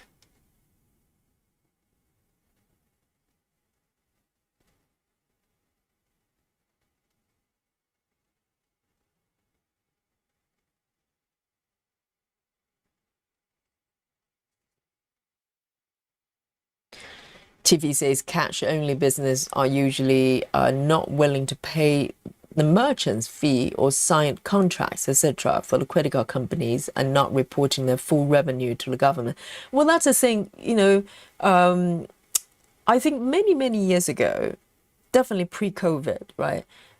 Sometimes you go to farmers market or whatever, you get vendors, they go, well, you can pay with credit card, with cards as well. But if you pay cash, I can give you a better price because it means that we don't have to pay the credit card company, etc. So that happens as well. But as a customer also, paying cash means there is no transactions being recorded anywhere. So if there's dispute on whatever's being paid or refund, etc., there's no record. It's literally just you handing over some money to another person and hope for the best. But also at the same time, from the taxation point of view, you're kind of slightly suspicious. We used to have a greengrocer, like somewhere in between wholesale veggie place and also slightly more like a deli. So it's slightly more posh than just a greengrocer in our area. And occasionally, very often, they will have cash only day.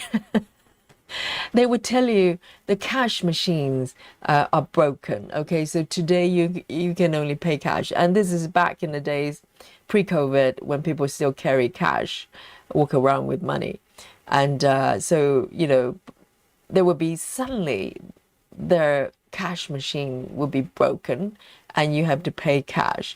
And I always suspected there's something else going on because occasionally when you do that, basically all the transactions are not being recorded.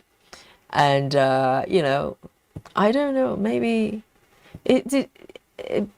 well, I think it would just happen too frequently for me to think it was just, broken cash machine.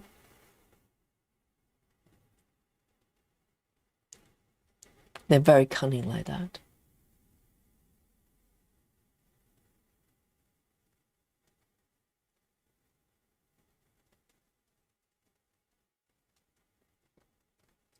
Amanda says cash or check only is very, very common here where I live. Digital is slow to take over.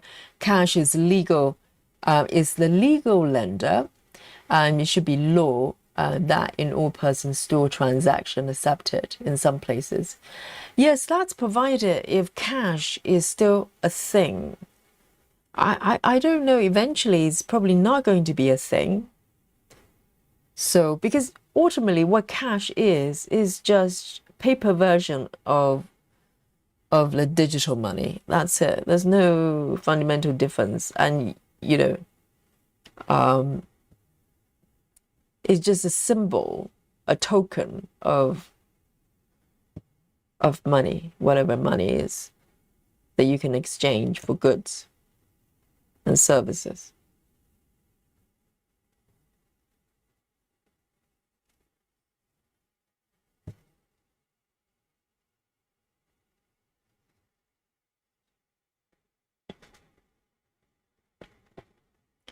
Colleen says in the US, the higher your credit, the less interest you pay on borrow money. Okay, so the higher your credit is, meaning that you're reliable, you're responsible. Well, not responsible. They don't want you to be too responsible because how do they make money off you?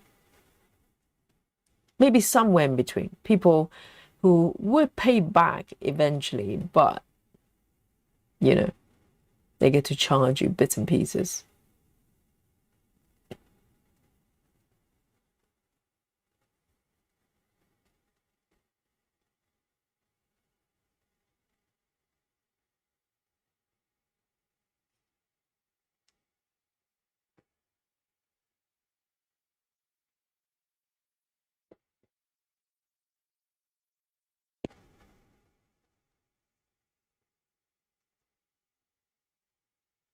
Barbara says, I have paid my rent by check for the last 16 years.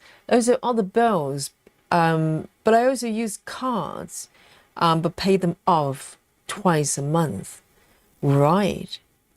And she says, I believe 850 is high, as high as you can get. Oh, so it's actually good. 850 is as high as you can get. So, right. I took it that 850 means that, you know, credit card companies know they can make money off you. Because, if you think about it, borrowing money, um, unless there's an amount of interest added on top by default, then that's different. But credit card, it works in a way that if you pay back, you know, the full amount every month, they can't charge you for anything. Literally, they just give you money in advance to spend. So that's a bit different.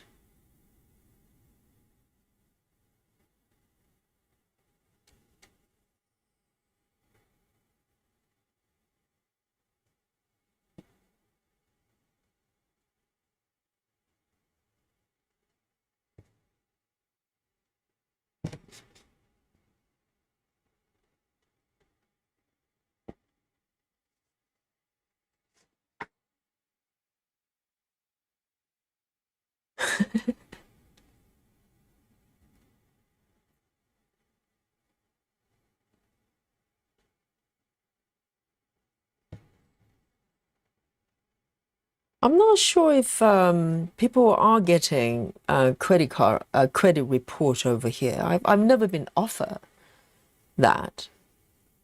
No one asked me, would you like to look at your credit card score or whatever it is? Never heard of it.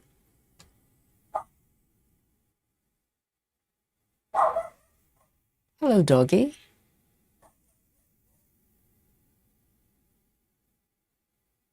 And Brandy says, is the Christmas chart that's being done first? Yes, I have two going on. So initially, I was doing the Advent calendar. So that was my first piece. And then as I was working on that one, I realized how epic it was going to be. So I wanted to come up with another piece because at that time, I was foolishly thinking that I would be able to make it to the marathon we were planning for July. And as I realized that was not really possible, I thought, well, let me just, because I had another idea for Christmas chart. And and so I started working on that one, thinking that one would be a little bit quicker. I was so wrong. As I started, I realized, okay, then this is another, epic piece. And but now finally, so it's the second one I think I'm probably 99% finished. So, so that piece is going to be plus. I think what I'm going to do is, because as I'm creating these pieces, there are elements that I think it's kind of worse to be charged on their own. I'll probably release a smaller kind of, not like quick stitch, not a random crop.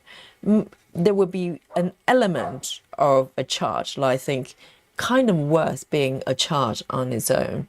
Then I will come up with, in my mind, I call it a spotlight. It's basically kind of an element of the chart, but on its own.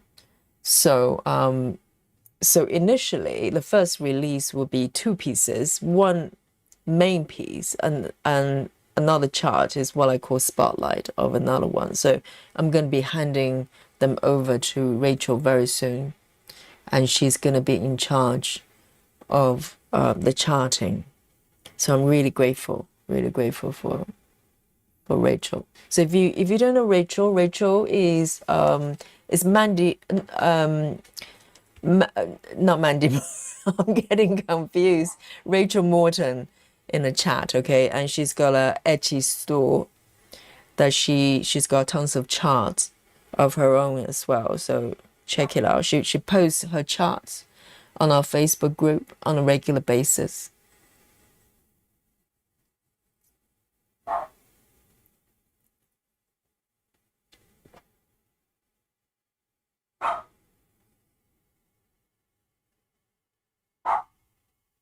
And Catherine says, Yogi, are your charts going to be listed on Top Bobbins? No, it's going to be on my own Etsy shop. I do have an Etsy account set up already.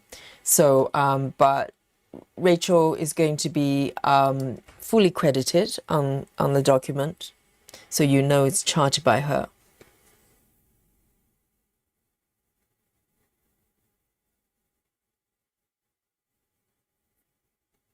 Jojo, hello. So it's taking a little bit to get to some of your comments. And Jojo, hello. Jojo says, hi, Yogi in chat. Yogi, it's been a minute since you worked on this piece. I know. It's like all my pieces, every time I get it out, and it's like a month ago before, the last time I worked on it. And she says, beautiful jewel tone colors, and had to get my truck oil changed. Happy to stitch and stitch with you. Sit and stitch with you. Yes, join us, Jojo. Great to see you. Let me just see which one this is. Where am I? I know. Okay, I think I know where I am.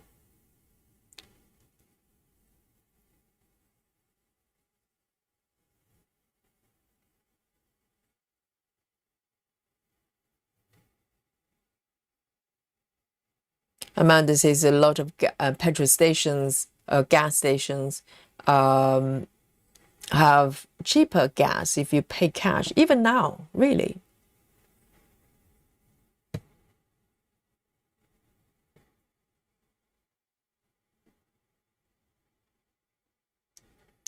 Amanda says, Yogi, receipt exists. You get one, you pay cash, then the record exists. That's very true. But the thing is, if you lose the receipt, because it's a piece of paper. Yes, that's very true. You do have a receipt. I forgot what the idea of receipt, because nowadays, if you go to supermarket and you do the self checkout, and they always ask you, do you want to print a receipt? I always go, well, why would I want that? It's just a piece of paper I have to throw away, and everything's captured digitally anyway. Let me end this one here.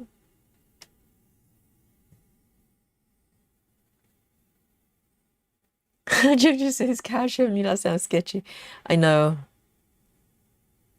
I don't know whether business are prevented from doing cash only. I don't know what you have to do to set up a business.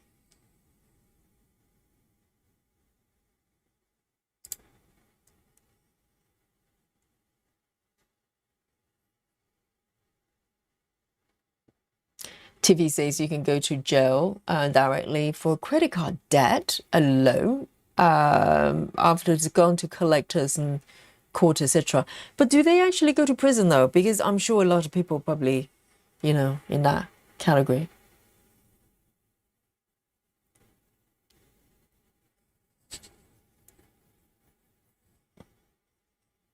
Let me just catch up with the chat here.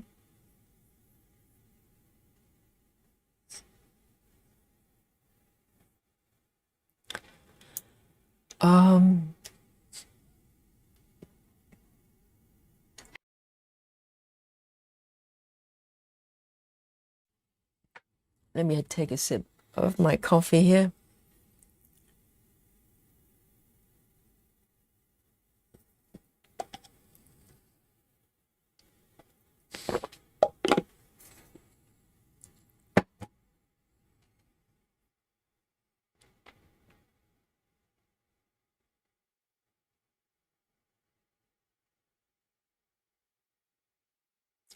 Betty says, I don't understand why members would get the chance sooner. Who are we talking about? Heaven and Earth?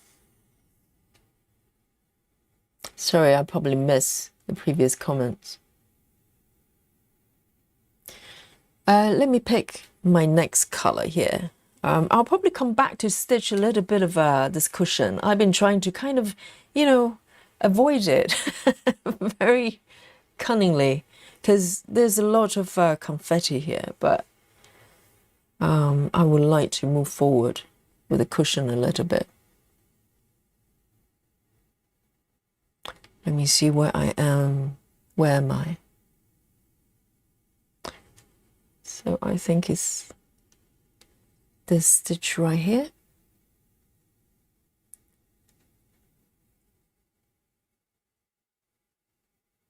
Amanda says everything's being captured digitally scary. It's so easy to steal info. Well, I think all methods are flawed in some way. There are probably loopholes and, ways to cheat whatever you do.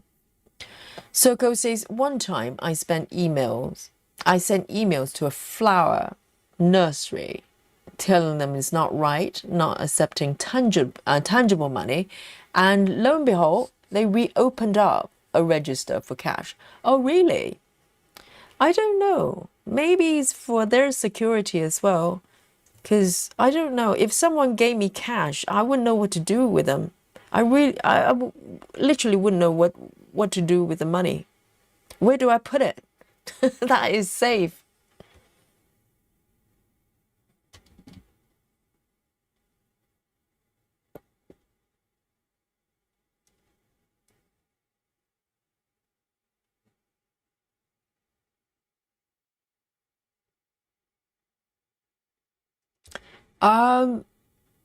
Betty says, no, sorry, your chart.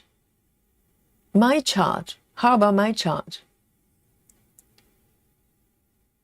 Betty?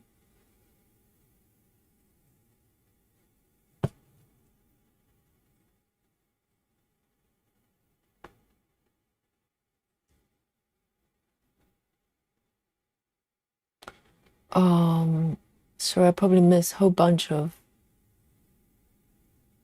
comments here. Let me just catch up.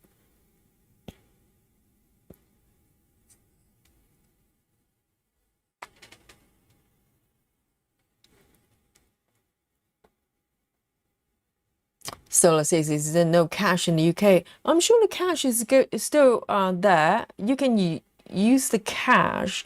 I think the local supermarkets, they have, when you do the self-checkout, there are tells. I only noticed recently that some of them are cards only, but there are also ones that accept money as well, like physical money. It's just that I'm just thinking, why would you want to do that though? Unless you're in some kind of business that people give you cash, so you have to spend cash. Because I literally don't know, where do you even get cash nowadays? Because the cash points, they're all disappearing. I have not seen one for a long time.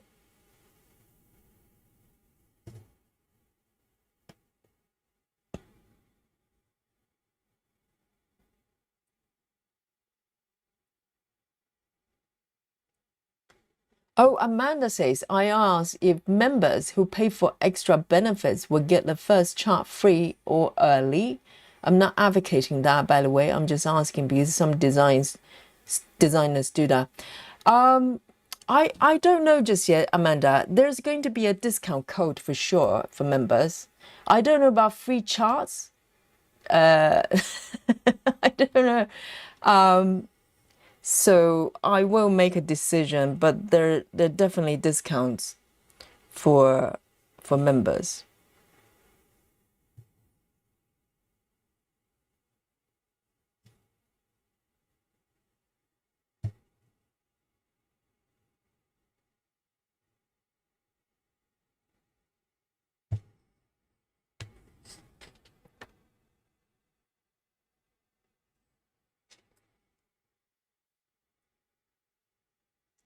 Um,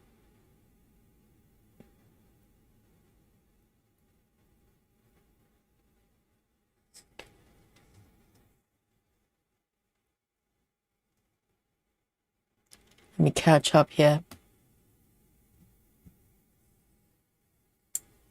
Betty says, okay, so Betty and Amanda, they're asking the same thing. I only have one chart.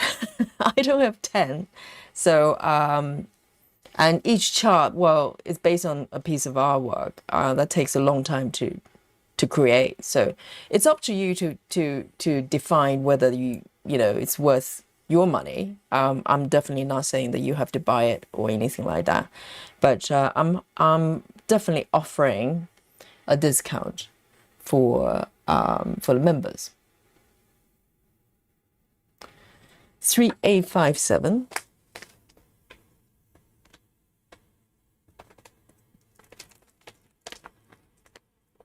I mean, the speed I'm creating the artwork, I think it's going to be, one chart every couple of months maximum. I'm not going to be uploading like 10 charts, in 2 weeks. That's not going to be the situation.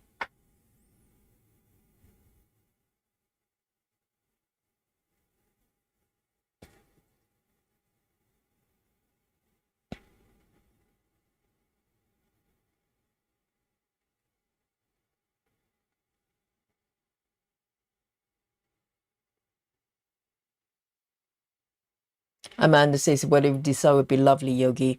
Yes, I think, I have to be very, very mindful on managing the expectations here because I'm not heaven and earth.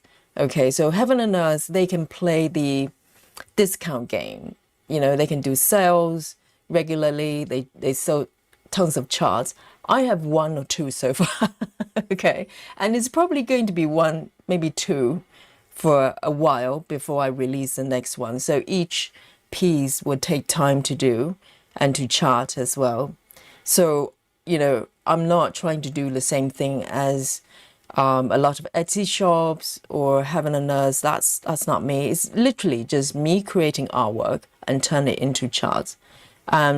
Whatever time frame,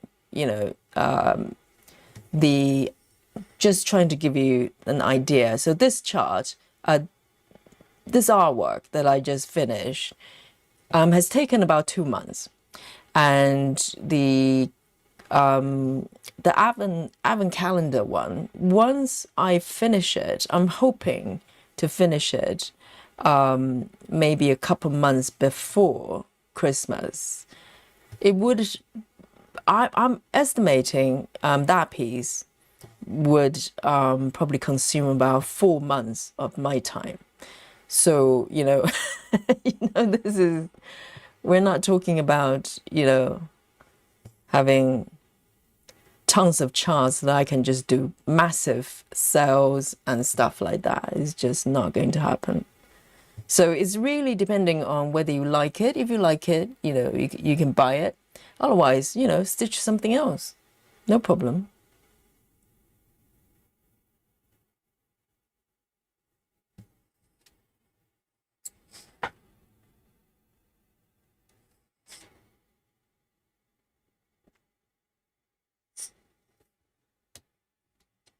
Susan says in London that ATMs may be disappearing, but they're still around. Yes, I'm sure outside London. I don't know. Literally in London, I cannot recall the last time I saw ATM machine. There used to be like 5 or 6 on the high street. They're all gone, completely gone, because the banks are gone. A lot of ATMs are right outside a bank, and all the banks disappear.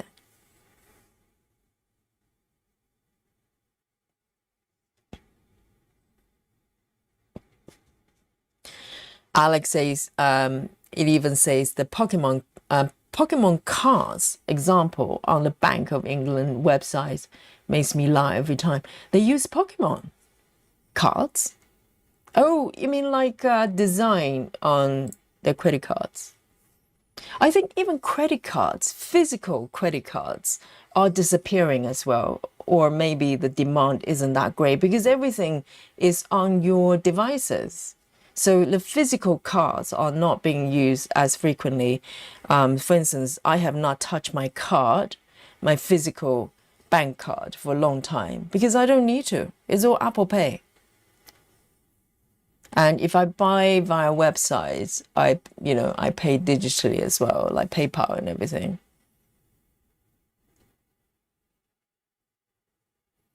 Brandy says takes time for a chart to be made properly. Yes, I think charting is kind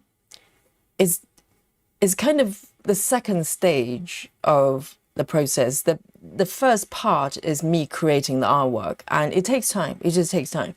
And I think in the beginning, I was being too optimistic with the time frame. But as I'm working on it, now I'm more realistic about the time it takes. And the artwork takes the longest time. The charting, I think, with skilled people like Mandy, not Mandy, sorry, I kept saying Mandy Mora. No, Rachel. It might take a few days or maybe a week, for everything to be ironed out. But the artwork itself. So chart is just a conversion process, but the artwork itself, it takes time. It just does.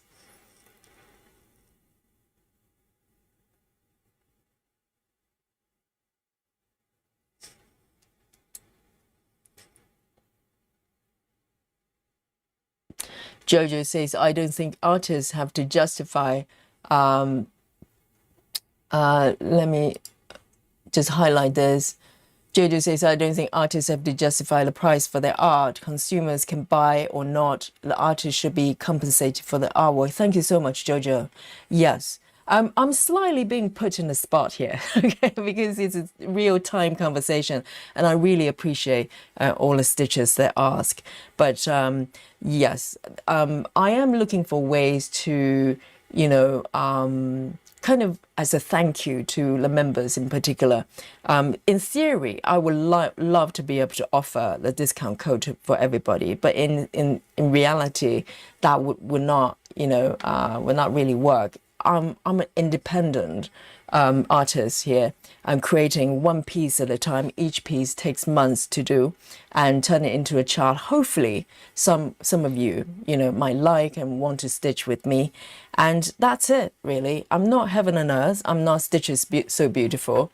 Never will be. So, I'm working on a very small number of charts at a time. So I hope you can appreciate it. And Jojo, I'm totally with you, even though I'm biased. I'm looking at from the point of view of art, but I totally agree with you that you shouldn't need to justify for the prices you charge. You charge for what you think you're worth, and it's for the consumers, the people who buy the chart, to decide whether they want the chart or not, and they're free to decide that. So.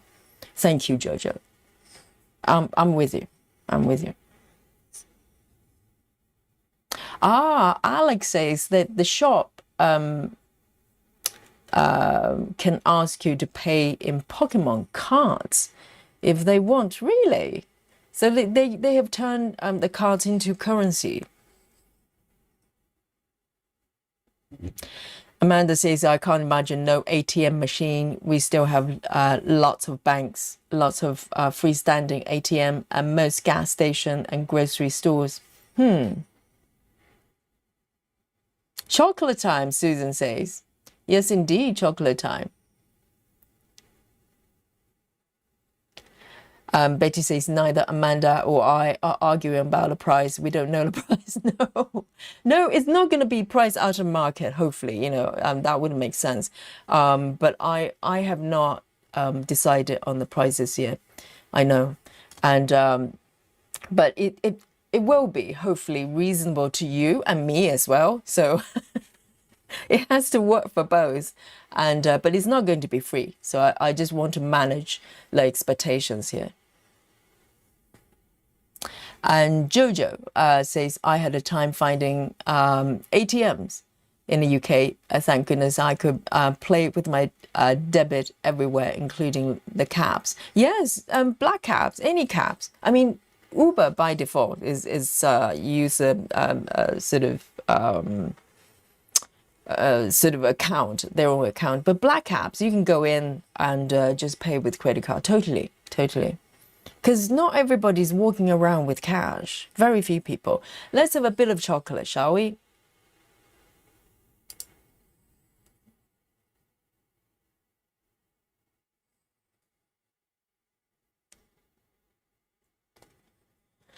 And Jojo says, I have noticed the number of brick and mortar banks are increasing around our place in Houston.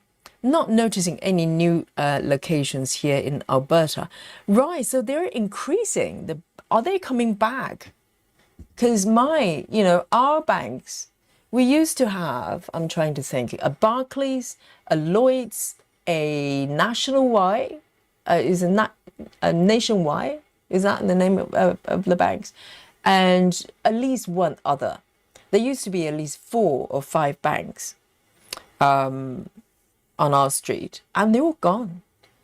And all the cash points are gone. So they will turn into shops, restaurants.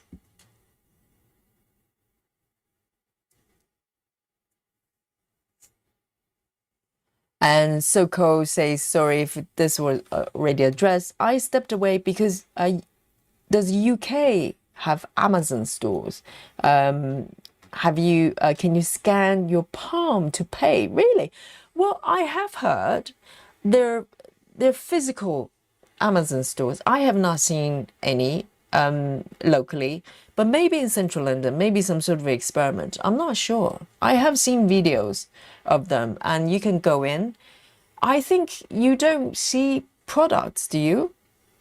I can't remember. Or you just scanned whatever, put into barcodes or something, and you just pay. They put everything in the bags for you and on a way out to collect or something like that. But I have not been to one personally. Okay, let's have a little bit of chocolate, shall we?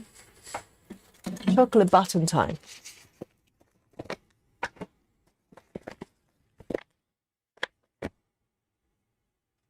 Here we go. So it's chocolate button for me. So there you go. And let me know what you're snacking.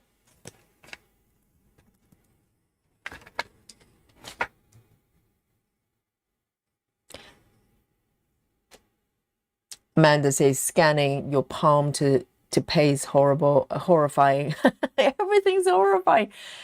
For Amanda, I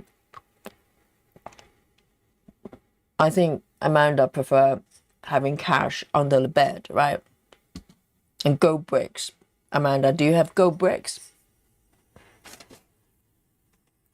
Cheers, everyone. And Susan is having Black Forest. And Betty says in the UK, how do people work the boot sales? We call them flea market. Yes, we have flea markets as well. If you go to places like Camden and Portobello, there are a lot of markets. I have not been to those markets for a long time, but I suspect they probably all accept credit card. I cannot imagine, because those 2 flea markets, I have to say, they're more. They probably have a lot of tourists as much as locals, and so they definitely need to be able to accept cards. But if you're talking about, in America, I think I've seen in the movies, you have like yard sales. Do you not? It's like the things that you don't need in the house, you put it outside, and for neighbors to come buy them. I love the idea of that. I've never seen, that done over here. Maybe in London, maybe in the countryside. I don't know, in the UK. Susan, do you have yard sales? But I love the idea, because sometimes you have stuff in the household you don't need anymore, and they're still good, but you don't want to go through the trouble of putting, like on eBay and stuff, and have weird people having to come to your door and to look at, the stuff. Like I used to have bicycles that I didn't need. I used to have about 5 bicycles at one point. It was crazy. And but selling them, just too much hassle because people have to come over and test ride and everything. And you don't know whether they're cycles, maybe they're lunatics. So it was very difficult.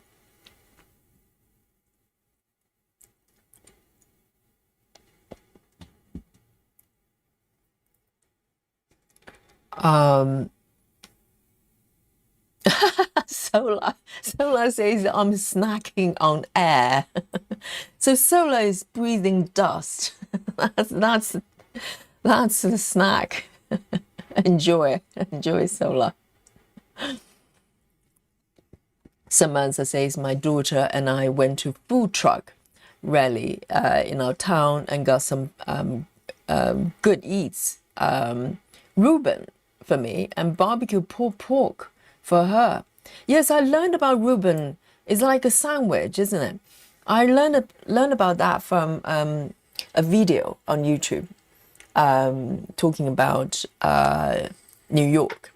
I think that's where the Reuben sandwich is coming from. It's mostly meat, really. The 2 pieces of bread is just poor excuse. Just happen to be there. It's mostly just. Is it roast beef or is it pork? I don't know. Jojo says, I bought my first PDF cross-stitch charts from Etsy. I want to learn how to use Saga or Pattern Keeper. I try not look at chart too often.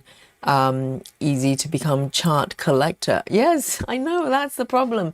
The more you look, sometimes you just go, well, I just have a little browse. It's like window shopping. Window shopping always end up with actual shopping. Okay, there's not such a thing as window shopping. So yes, you window shop, you just end up with more charts. Let me just have one more button. Cheers, Susan.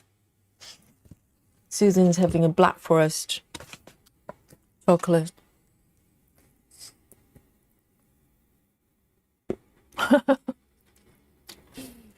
Betty says, I won't go down the route of them being able to read my palm. Betty and Amanda, let me ask you a question. What phones do you have? Do you have an Apple phone? I don't know about Samsung phones, but Apple phones, you have the facial scan, don't you? To unlock your device. Do you not use it? If you're using it, they already have your face right there. The distance between your eyes, the shape of your nose, they already got it. Apple. Or maybe Samsung as well. I don't know. Android. So the palms and, the eyes scan, whatever. Yeah, the boat has sailed.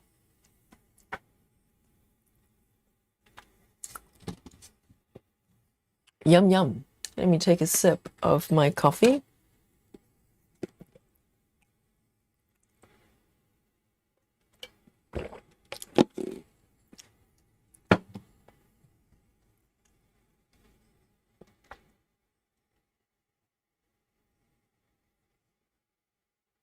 And Alex says all brick and mortar Amazon Fresh convenience locations in the UK have been permanently closed. It's all online now. Oh, so they gave it a go, and maybe people are not buying it.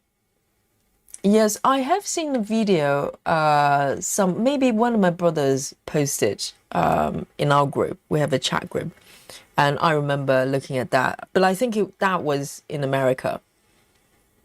I don't know.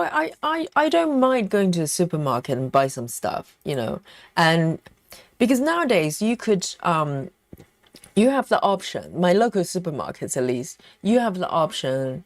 Well, Sainsbury's, Marks and Spencer, my local Marks and Spencer is all self-checkout, but the Sainsbury is quite a big one. So they still have human tails. The you can just go and someone will put thing, will scan the items for you. And but I've also seen people, I haven't tried it myself. They go around, they take they probably have an sort of a supermarket app, and they go around the shop and scan the items as they go, and they put things instead of a basket in their own bags. So in a way, they're checking out as they shop. I've seen people doing that. I haven't tried it myself. I use the self-checkout. So instead of putting things in the basket, they literally just scan everything they're going to buy into their own bags. And then before they leave the shop, they just do a checkout before they leave. So I don't know how they make sure they actually do that. I think Apple have been doing that for a little while. You can go around Apple stores and grab whatever you want and pay on the spot without going to the checkout, and then walk out. And they have ways to make sure that you've actually paid. So maybe very similar kind of method. All right, let me zoom in.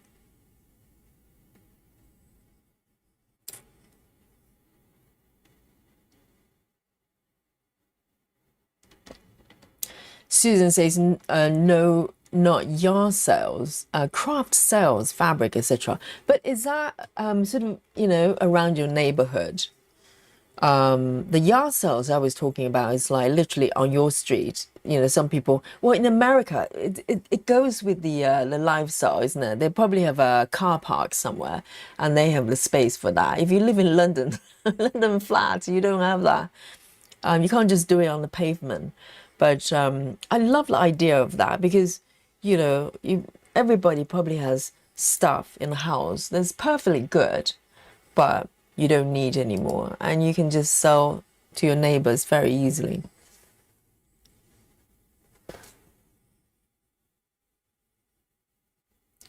Oh, very good question, Jojo. So hand scans, how do they know it's it's your hands? That's a very good point, though. Because if it's a face, you can tell it's somebody's face. But if someone's hands, but that's probably the same as fingerprints, isn't it?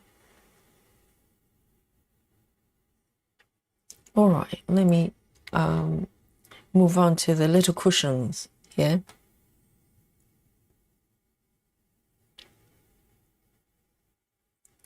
Let me have a look. Where am I exactly? I don't want to wander too far because I'm going to get lost.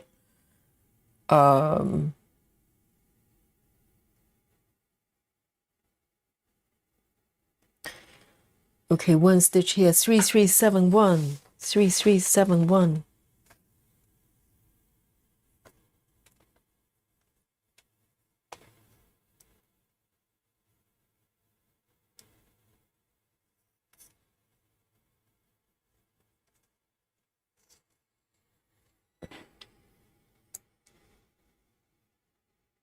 Amanda says, yes, we have yard sales and garage sales. Tons and tons of them.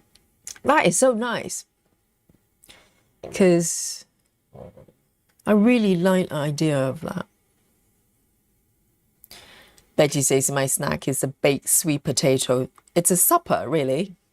Yes. And do you put anything on top?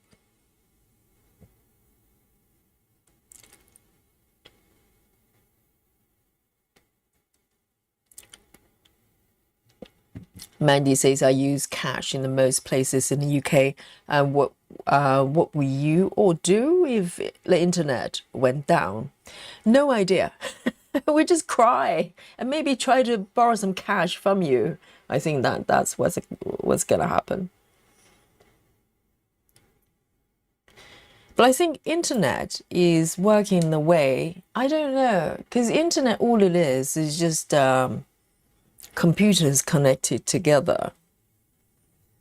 I don't know. Hoping. Hoping for the best, it won't happen.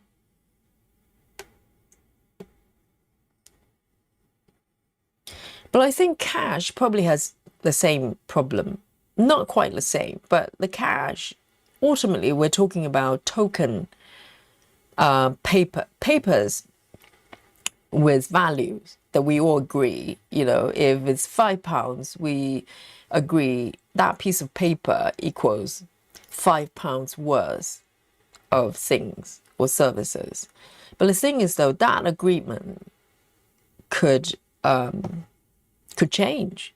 You know, if you look at a lot of countries, maybe in Africa, when they have civil wars or whatever wars, and inflation just went crazy to the point that you know, money just does not mean anything anymore. You know, you probably have to pay, like, I don't know, I'm just making it up as I go, 5 million for a potato, because money, currencies literally stop having meaning. So what do? You know, that could happen. That has happened in some countries. 3371.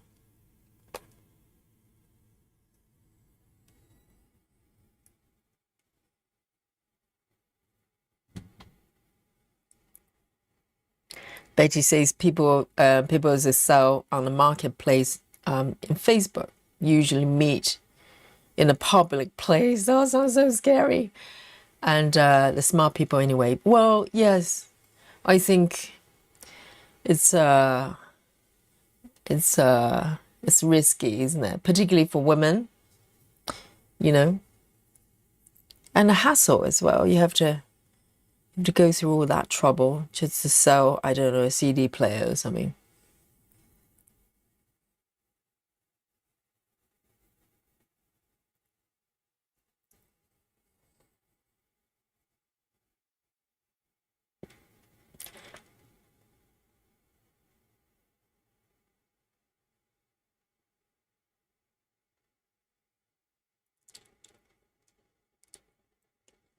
Colleen says corned beef and Thousand Island dressing on rind with Swiss cheese. Oh, is that what Reuben is? With cheese as well. And Thousand Island dressing. Why? Why? And corned beef.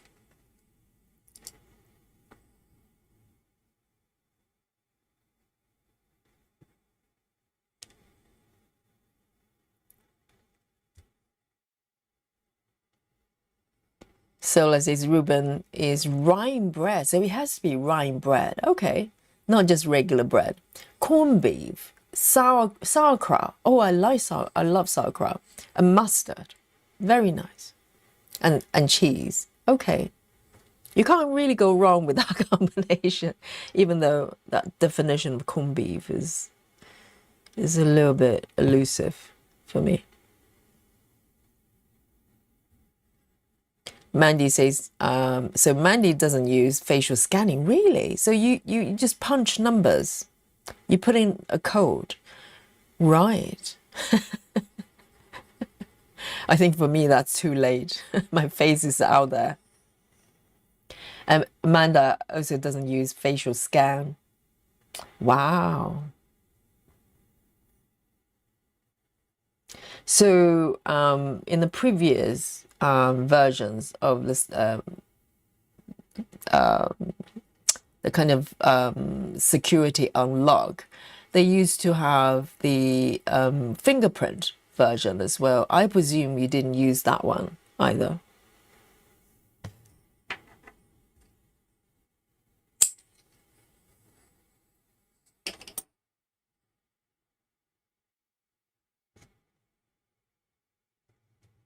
So this part is quite confetti heavy.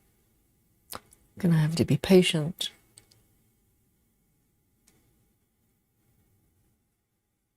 Amanda says, I won't even fly anymore because the information they take is intrusive beside what is reasonable. Wow.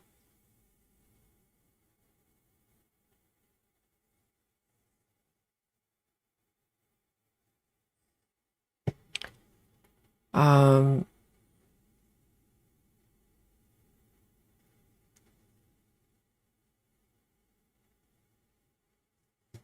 me just do this stitch here just one stitch. And then I'm going to park it over here.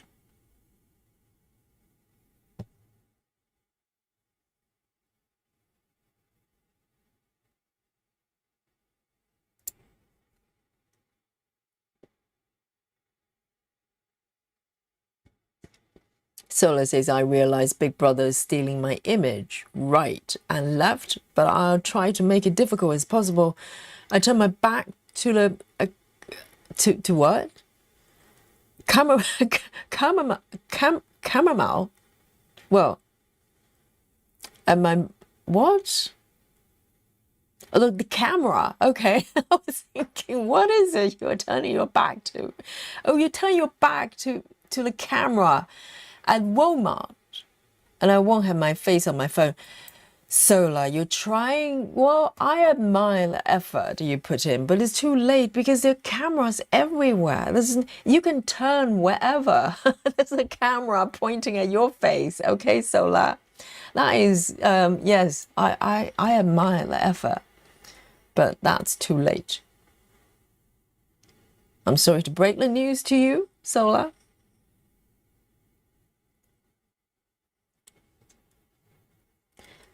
I'm just, yes. I don't know. Well, it's not that I'm not worried about giving all information out. You know, literally, our entire life is up, you know, on the internet and on our devices. But I think it's just too hard to resist that, because it's all about the exchange, isn't it? Is the benefit versus the risks. So it's a choice you make, and you can only do so much to try to fight it. All right, ninja stitch right here, 4 3 4.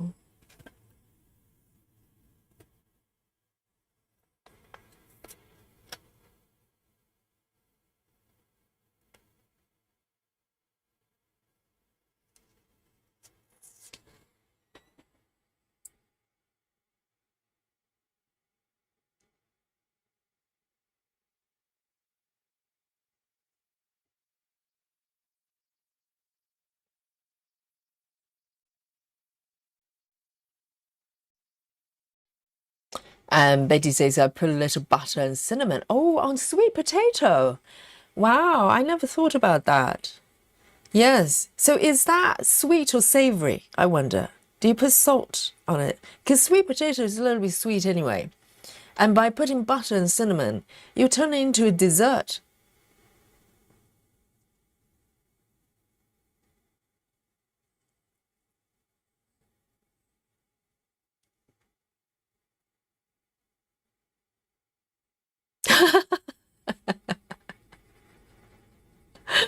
Susan says, I refuse to give you any cash. Well, I'll have to borrow some from Susan if the digital, you know, banking is all shut down.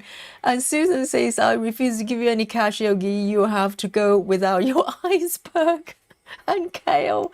Oh, Susan, you have no heart. I need my letters, okay, please, and some kale. And a little bit of avocado. I'm going to come over and knock on your door and borrow some cash, okay, Susan? Oh, Susan has no heart.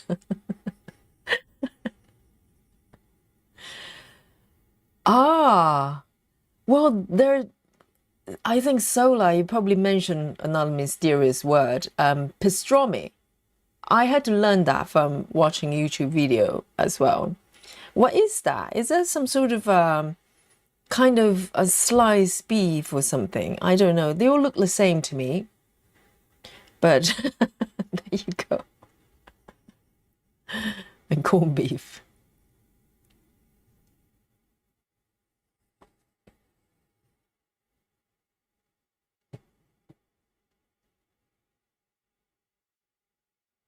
Yes, landline is not a thing anymore, isn't it, Amanda? No one has a landline anymore. Some business have landlines, but individuals, I mean, I don't know anybody's got a home number.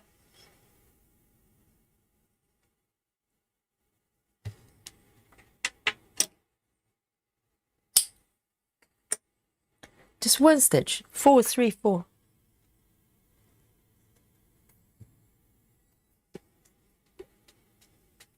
Susan says the cushions are beautiful. I know, it's so cute. They're really, really cute. And this is mini, and it still comes out really well.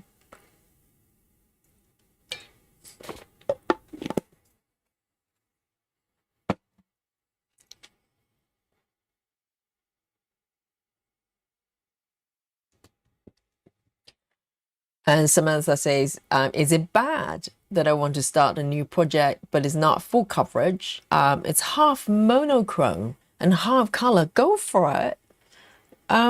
It's a nice side dish, isn't it? When you do a lot of full coverage, it's nice to have things that are not full coverage. Just like if you do a lot of 25 counts, it's nice to do a little bit of 14 counts. Or maybe 22 counts, you know, just different experience. And it will make every single project fun to do. 3031, 3031.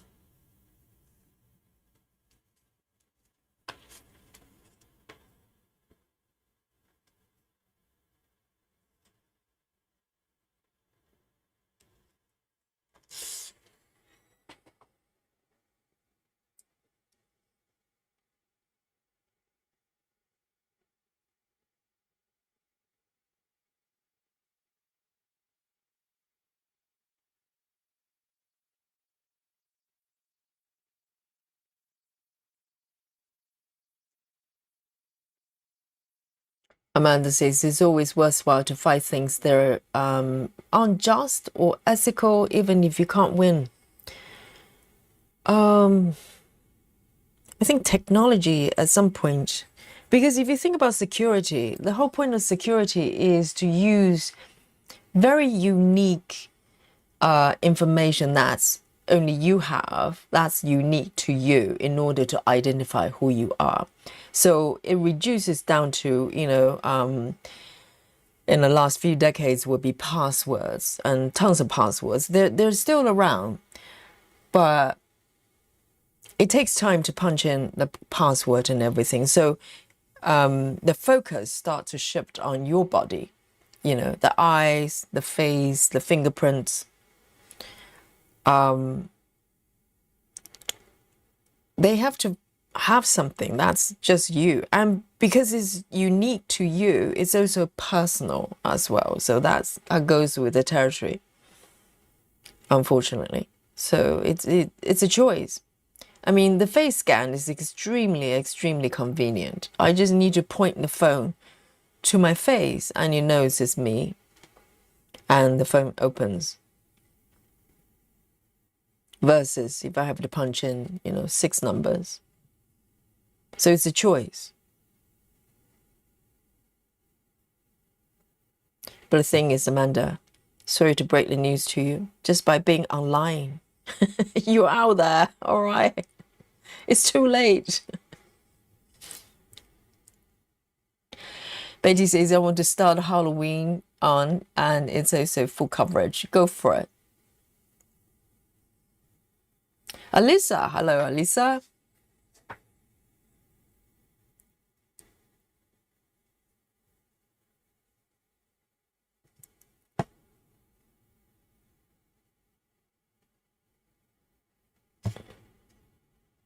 Oh, this bit is a little bit crowded.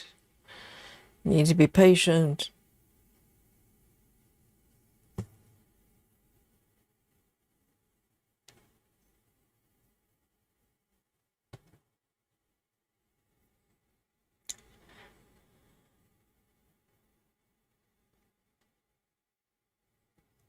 No salt for Betty.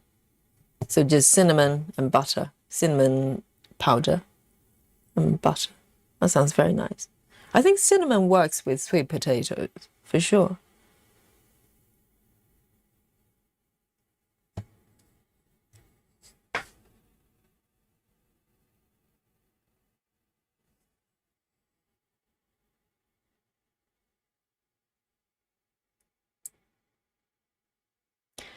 Hi, Lucy. Lucy says, hello, Yogi in chat. Hope you're all happy and healthy. Love this piece. Love the blues you were stitching. I know the blues are really pretty. I was doing a lot of burgundy just now, and look at how many stitches I've added for this piece. But the blue colors are beautiful, but very confetti in this area. Just to show you this one, it looks quite harmless, but it was very, very confetti. And this bit is as well. So I'm dipping in and out so I don't get overwhelmed. And great to see you, Lucy.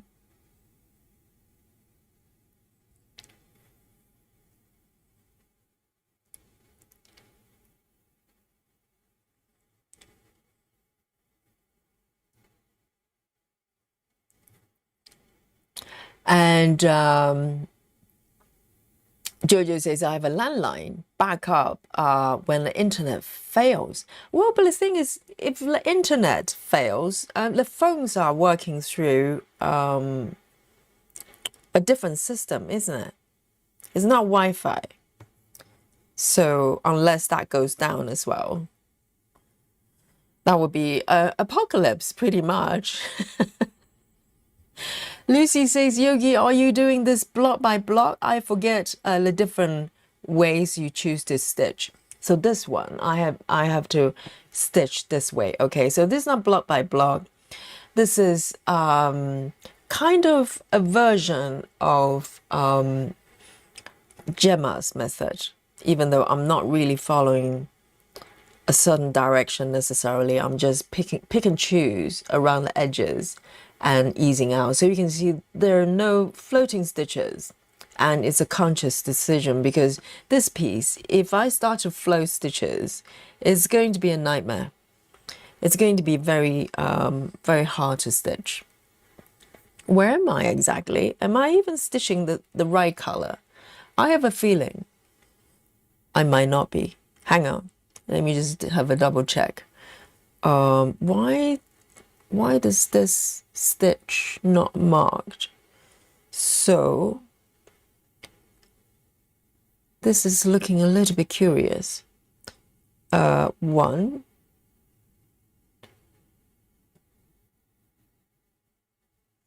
2. Hang on a second. What am I stitching here? Why does it look like this? It doesn't make sense. Why do I have it's a rhetorical, because no one can help me. I'm not even sure. So this is the color. Which one is this? I think I stitched the wrong one. I think I probably stitched this one. This one. The other one. Oh, I see. Okay, yes, I know which one I'm stitching now. I picked the wrong thread. It's okay. It's all good.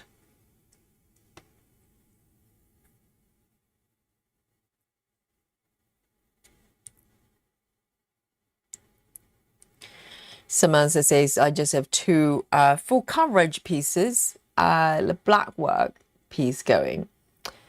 Yes, but they're all epic, aren't they? And I really need to work on my black work as well. That one is a very nice side dish. Okay, so these 2 are done. And I am going to, why does it look like this? Why does it just not look right? 1, 2, 3. That one on top. Okay, I'm fudging a little bit. I don't know whether this area is fudgeable, because these stitches are forming the pattern of this cushion. So I don't want to mess about too much.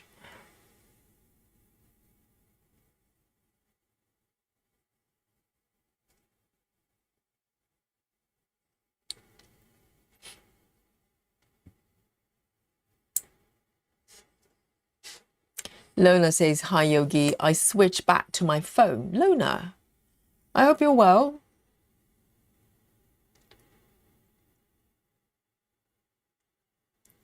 And James, Lona James. Oh, James. Did we have a James? Did I miss that? Was Lona appear as someone else earlier on?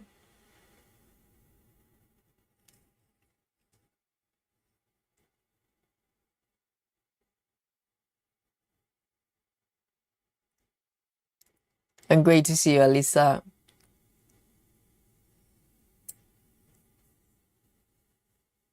And see you later, Amanda.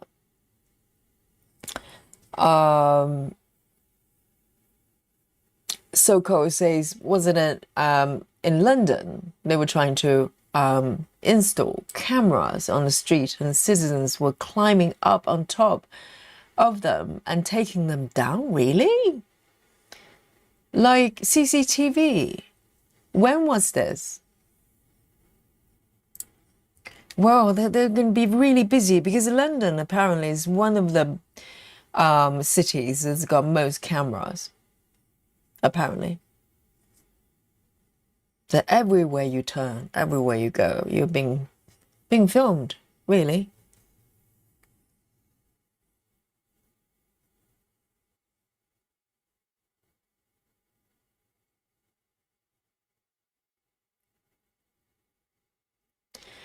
Um,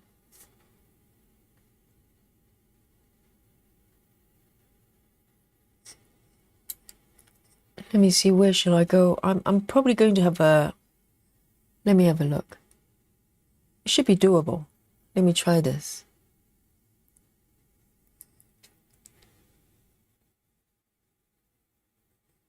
All right. 1, 2, 3, 4.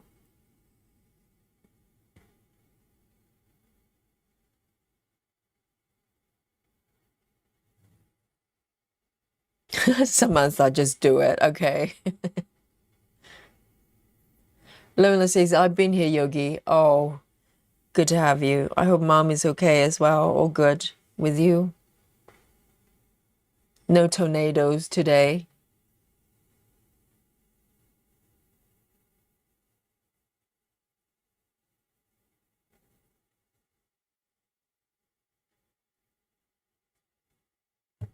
Barbara says, I live in Florida. And when we have hurricane warnings, and they tell us to go to the bank and get a supply of cash because if all the digital system will be down, really?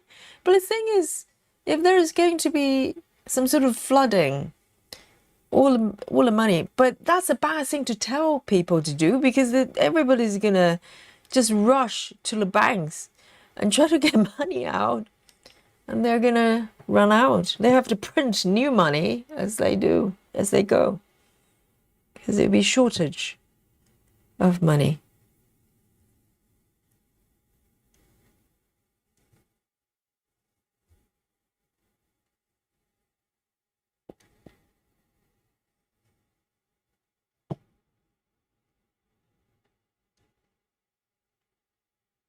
I think cash is just as vulnerable as digital, because digital, yes, the whole internet could fall apart.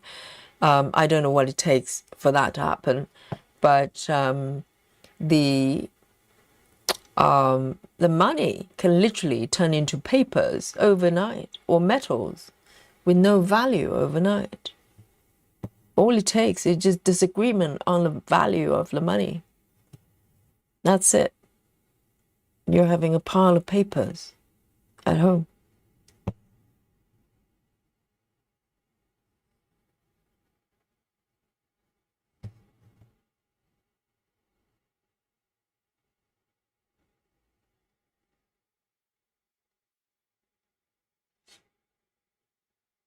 Lona says, Yogi, mom is still struggling. Oh, sending love to mom and you both. You're doing so well looking after mom.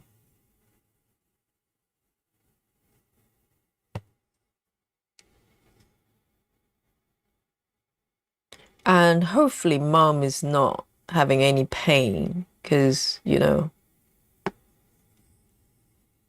the fall must have been uncomfortable.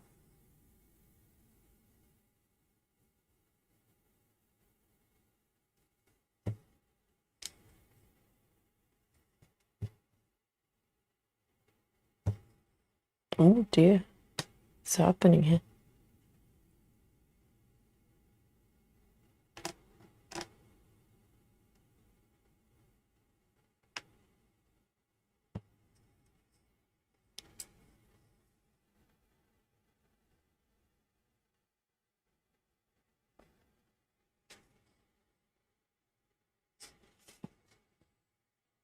All right, I'll probably have a little break from the cushion. It's really pretty, but very confetti. I just fancy doing a few more stitches at a time. Maybe come back to the burgundy zone. Oh, much better. Look at the pattern. Just look at the formation of the stitches. So much more friendly. Let's do this. 3,350. 3,350. I'm gonna extend the border here now.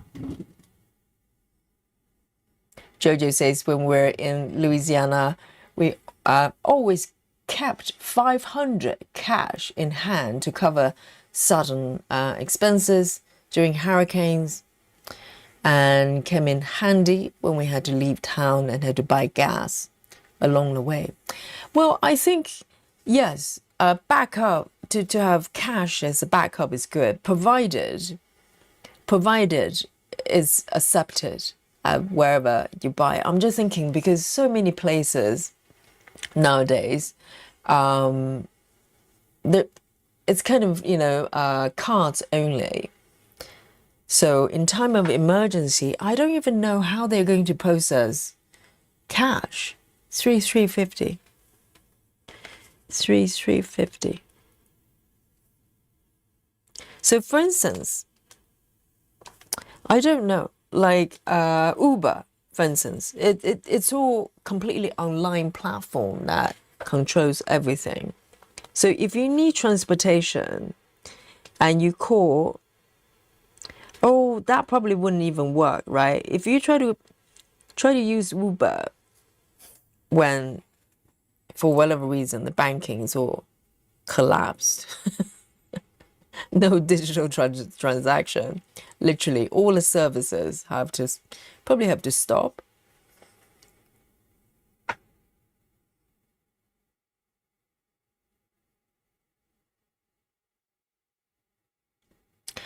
Betty says gold and silver and jewelry will always be good unless we end up as the Walking Dead. No, Betty, there's no difference between gold and cash and those numbers on your banking app. They're just a symbol and a token based on agreements that they're valuable. Because gold is just metal. There's no difference from iron. It's just the fact it's more rare, and we all agree gold, worth a certain value. But that could change. All it takes is someone that goes, well, we no longer accept gold as this value, and that's it. Everything will be gone. I know. Nothing is guaranteed. That's the moral of the story.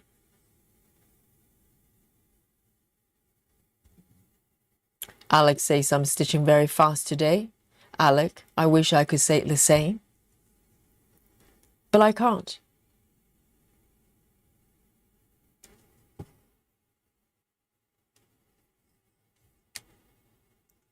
But this bit is a little bit more friendly.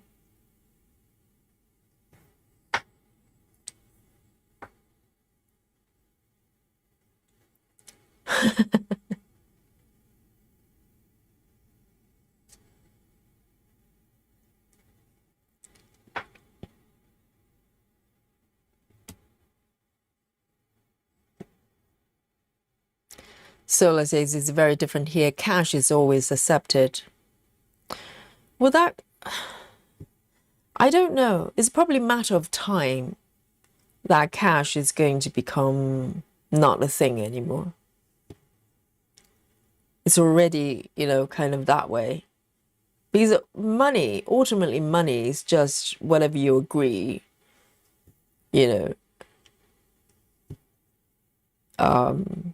the value of something. It could be a token, it could be a symbol, it could be a number on your app. All it is an agreement. And if that agreement, for any reason, is broken or change, money has no real value.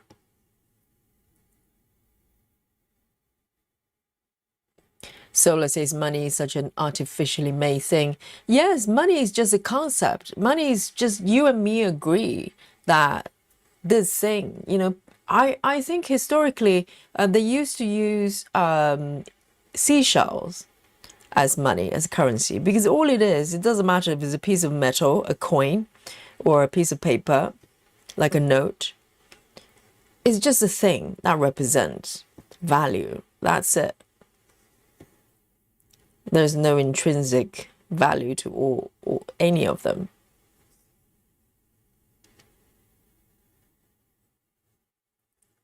Let me mark these ones.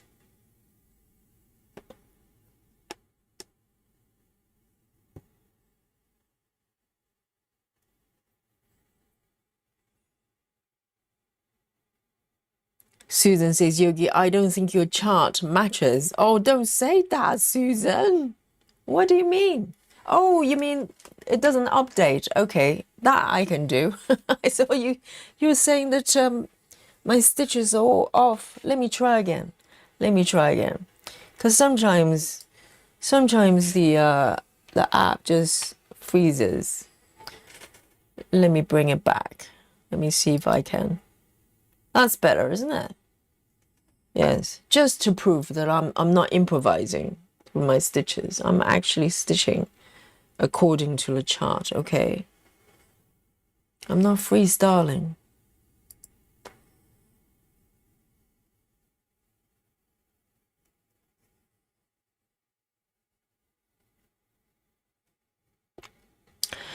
Soko says, Yogi, have you seen the older film, The Truman Show? It's one of my favorite. Yes, I have seen The Truman Show, and I often think about it.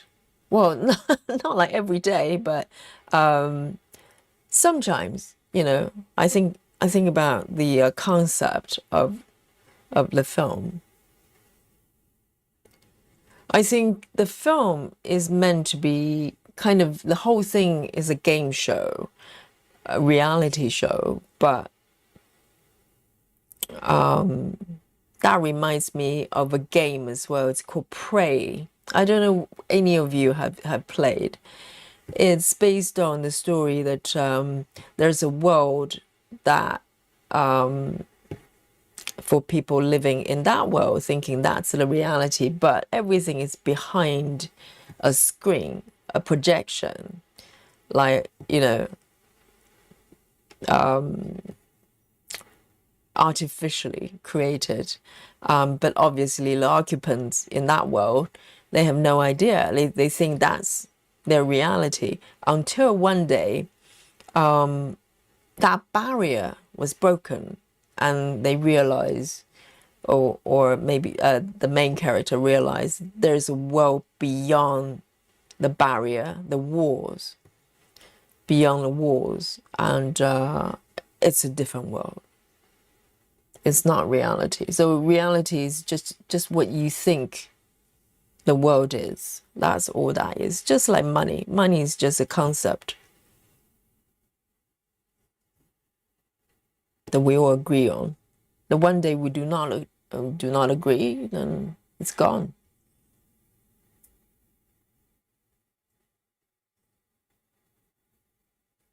So let's say in China, they have the point system. The better of a citizen you are, the more points you get. It's even like a game. So a YouTube video of a UK man who had Chinese wife, he followed her around all day to show you how it works. Well, how does that work then? So is it like a game? And what makes you a good citizen? So just being obedient. But we're talking about credit scores earlier on. That's a little bit like that already. You know, literally your ability to borrow money and everything is reduced to a number.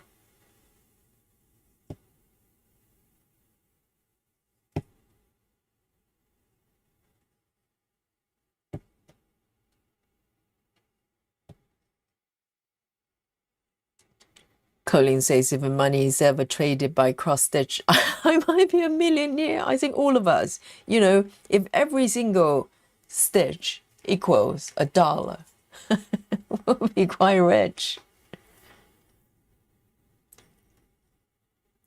Or maybe you have to stitch it in order to turn it into $1. Then I'll be quite poor, to be honest.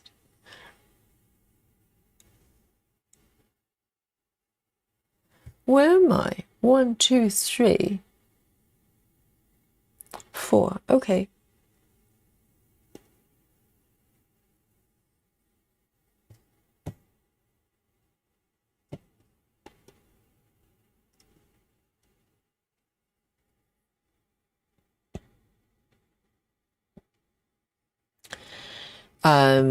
So Carl says, Yogi, cash is still a tangible asset. If the world goes to hell, aliens comes, the apocalypse is coming, people will have something to barter with.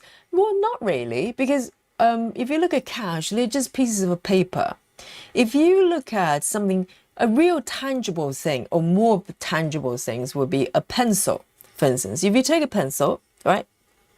Demonstration here. You take a pencil, it's tangible because the purpose of a pencil is so you can write things.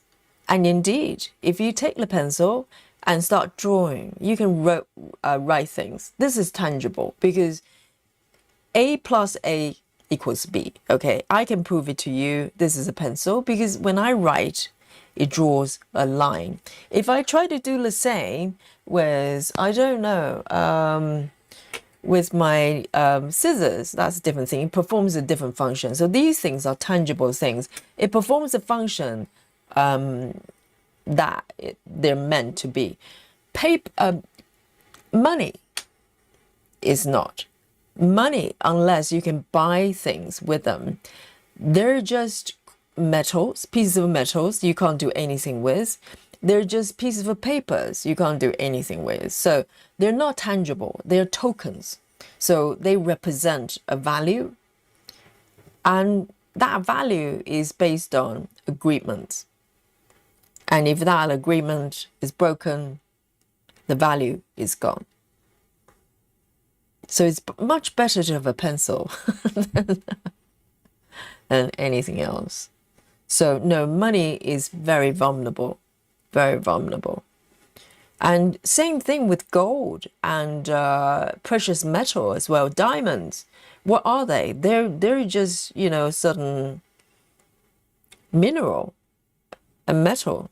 That's it. And for whatever reason, we just all agree gold has certain value that's higher than metal, than iron. But really, that can change. There's no intrinsic value or function to gold or diamonds. Alex says close to 250 stitches per hour. Really?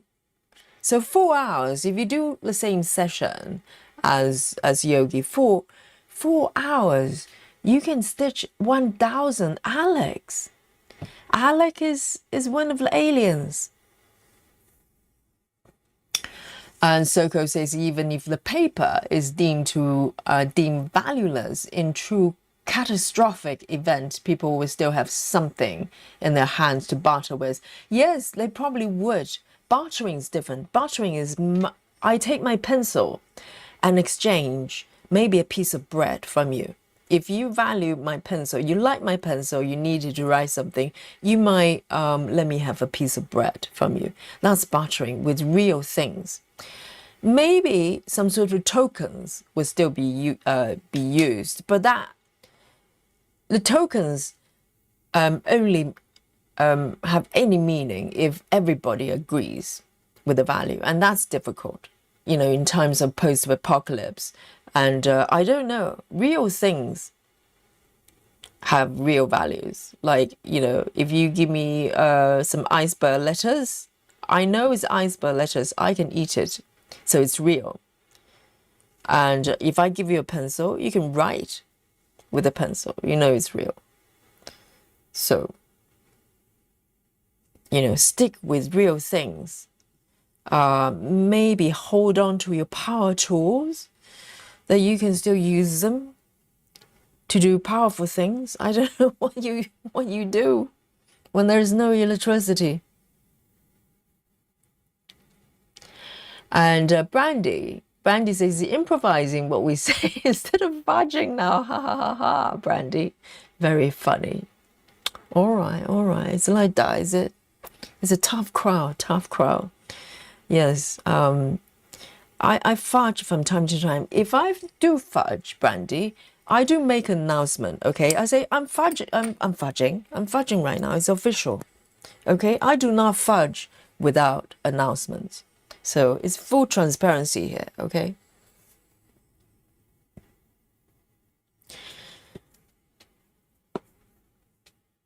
No, Betty. No, Betty believes that, when it comes to post-apocalypse, the jewelry and silver, gold, they still have value. Not necessarily. Maybe. But that, that could change overnight.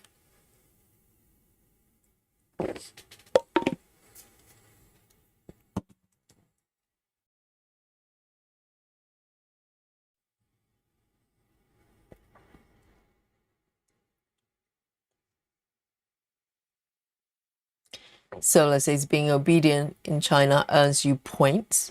Don't cross the road when we walk sign is on. So that's how you earn points. But how do they know that you're crossing the road properly? Who's watching?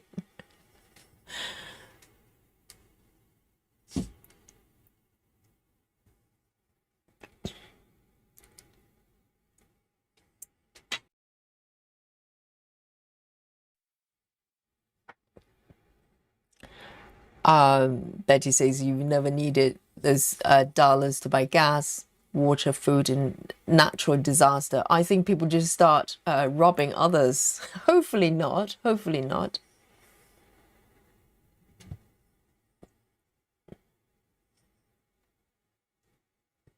Brandy says biblically, and trying to say it around midnight in the UK, according to Bible, right? People everywhere will not be able to buy or sell without a mark. If you believe in Bible, then cash will go away eventually. Well, cash is a thing, it's a man-made concept, a man-made artifact.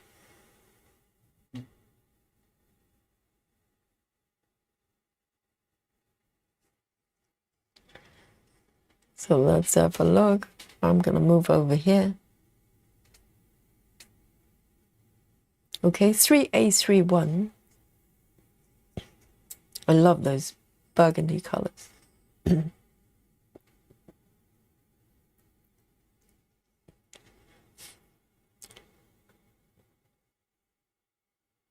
But I think if you look at the social media in general, maybe just take YouTube as an example. There's a lot of self-censoring going on there, with words and sensitive topics, etc. And that's because there's a kind of a soft censorship, that's a passive censorship. So the hard way would be telling people that you can do this and cannot do that. And that's going to come across really draconian and really harsh. No one likes that. But they can do it in a soft way. So, for instance, on YouTube, there's a lot of self-modifying going on there, just based on content creators. They do that in order not to be demonetized. You know what I mean? They modify words.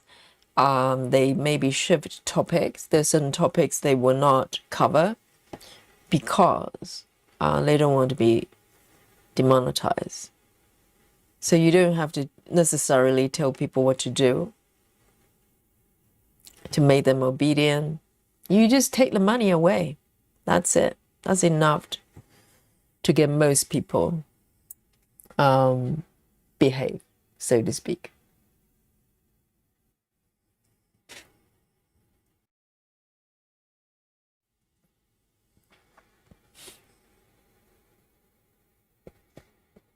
Barbara says during a hurricane, you go back in time and deal in cash if you can get gas or food.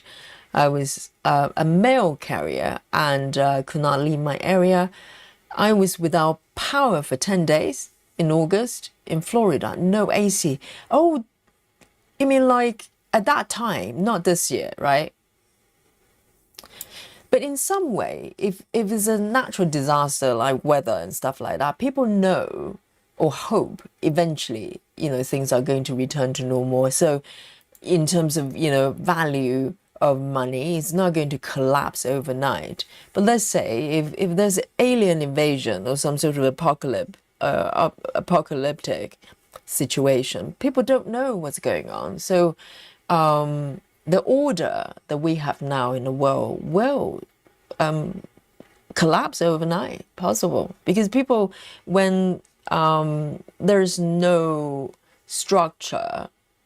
infrastructure there to protect you, people start to invent their own ways, and that can manifest in many different ways, good or bad.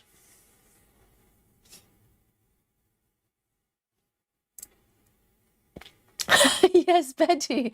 Betty says that they may ask you $5 for the last head of lettuce. We've lived through the price going, $5 is quite cheap, not 5 million. I don't know if I can, I have 5 million to buy my, lettuce.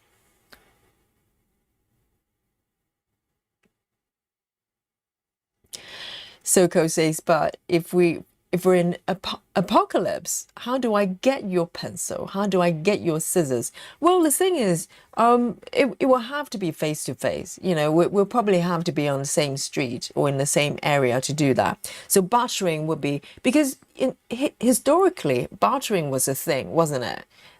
Before, well, even when currency was a thing, bartering is still going on. I'm pretty sure there's a town somewhere. It's kind of a new age thing, I think.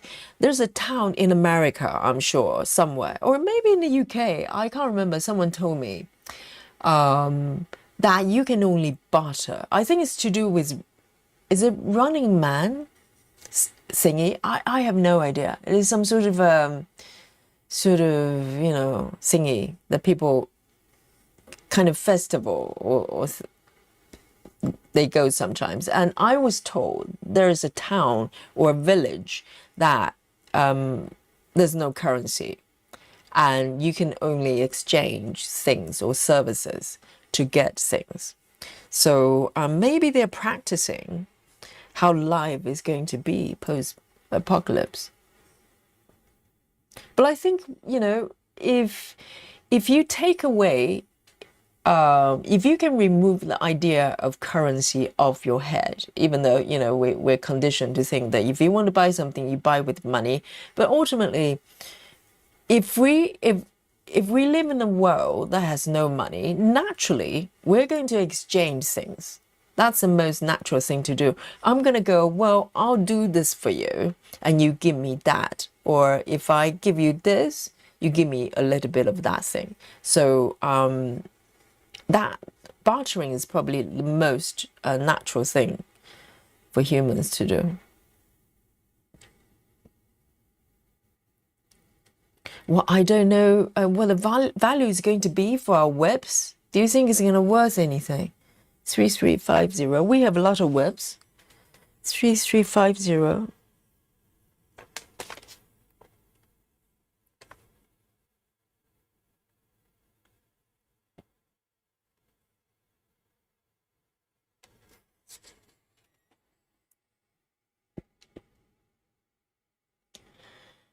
Betty says, speaking of YouTube, they've changed mine again. The ads during closure is now making my screen smaller and putting it where the chart is.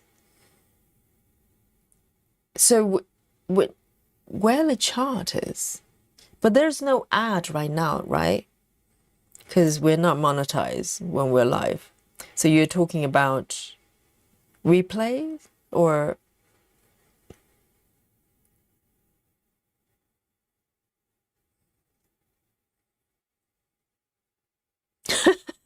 Betty's keyboard has a life of its own. But I'm learning to decode it. Soko says in an apocalypse, the diamonds, the gold bars will get you more than the pencil. You don't know that. You don't know that. Diamonds, because the thing is though, this is what I meant about being tangible. A tangible thing is that whatever it is, it can do a certain things. Whereas diamonds and gold bars, you can't use them to write things. You can't eat them. You can't make them to do anything. They're just metals and or whatever it is, and they're there as a token of value.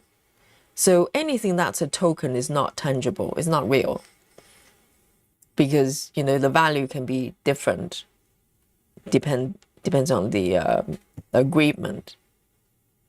You know, you might think it was 2 million, but I think it was $5.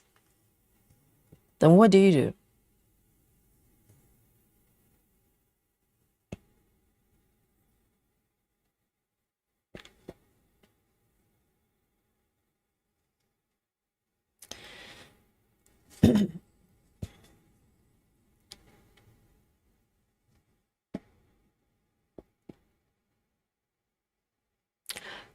Betty's talking about YouTube in general.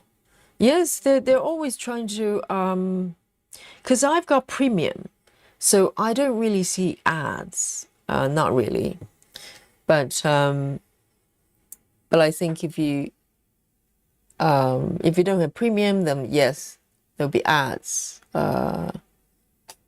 everywhere.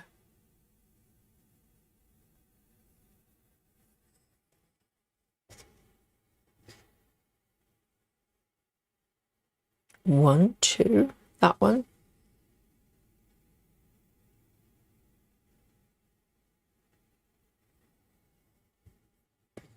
3, 8, 3, 1.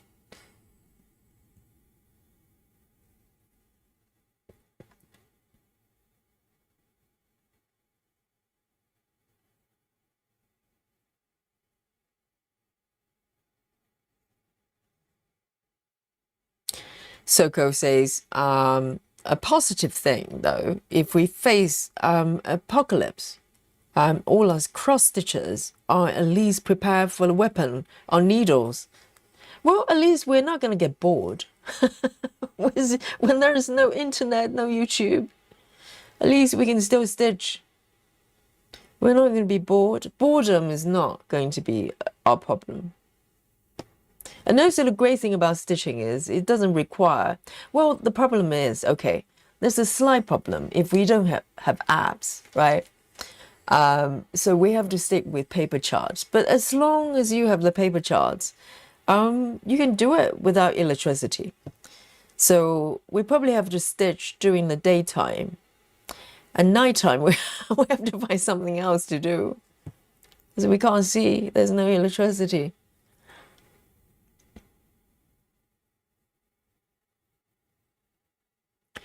Susan says, I don't think your chart and stitch fabric match, Yogi. I think it does. Oh, hang on. No, because my app is frozen again. That's why. No, it is matching. It is matching. Don't panic. Let me try again. Let me see if I can. My iPad is ancient, okay? It's as old as a dinosaur.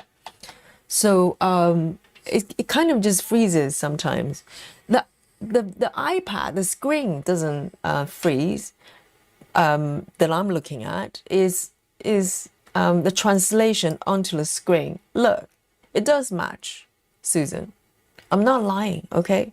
Look, this is where I'm stitching. That's the spot. I'm not improvising, okay? No one believes me. You think I'm just making it up as I go along?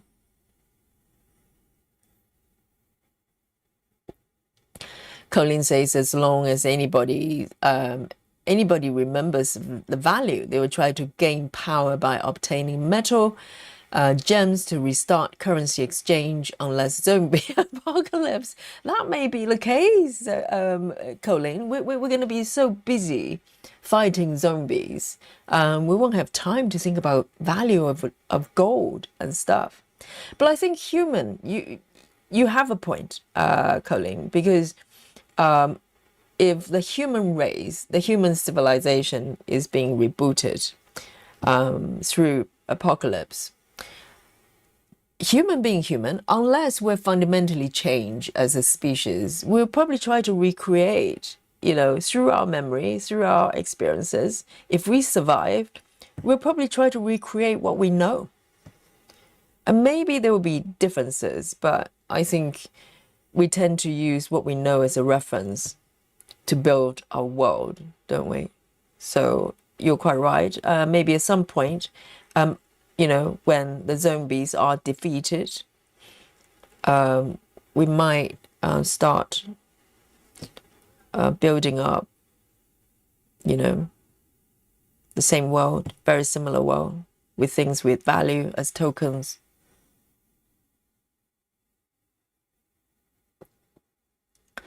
Samantha says, I pay for premium YouTube and love having no ads to deal with. I know, it's a game changer.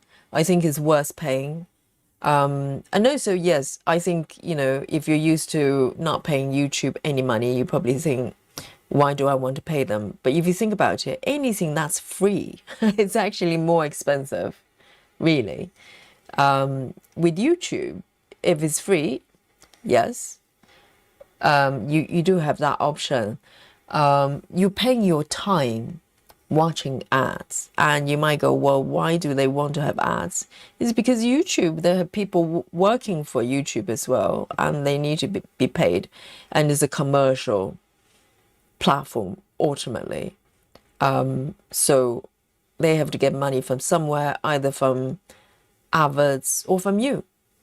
I rather they get money from me, so I don't have to look at the adverts.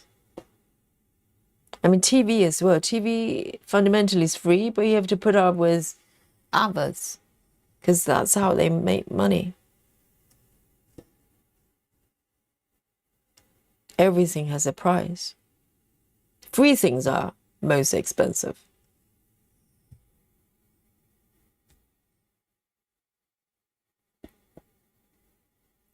Sola says, I wouldn't have YouTube or TV if I had to sit through ads. I'd rather have silence. I hate ads. That's the whole point. They know that you hate ads. That's why, they know that you'll probably be willing to pay for it. But having said that, they're not putting ads there to annoy you. That's not a goal. The goal is they need to make money. In some way. And I don't blame them, because can you imagine YouTube not getting, money to fund whatever they're doing? They're not going to last very long, are they?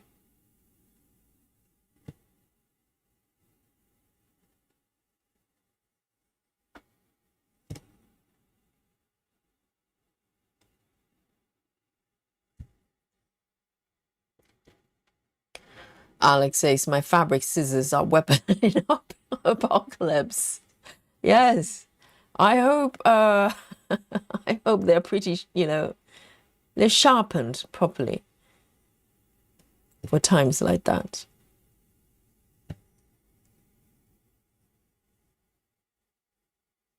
Maybe you can impress the zombies with the number of stitches that we're doing. Like Komari, she's going to survive the apocalypse for sure. Because the zombies, they're going to be so impressed by the speed she's stitching.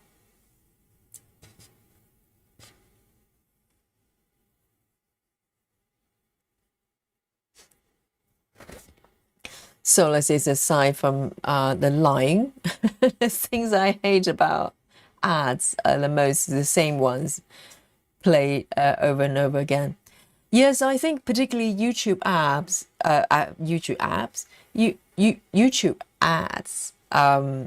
Yes, it's late, but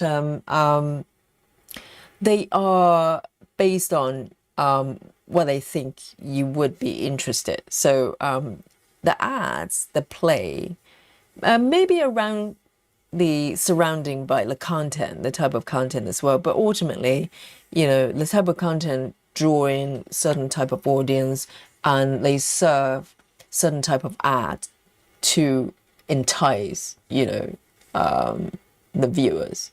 So it's not random. So if you hate them, you have to think about why are they serving certain type of ads. And yes, they can be repetitive as well.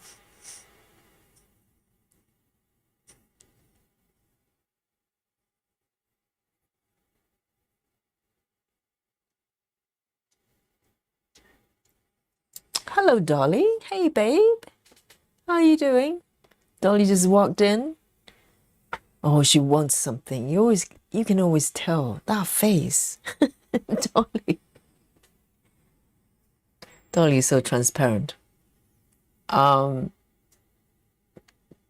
Betty says we have a lot of we have a couple of solar panels, so I still have my tablet, at least on sunny days. Oh, when the electricity is down.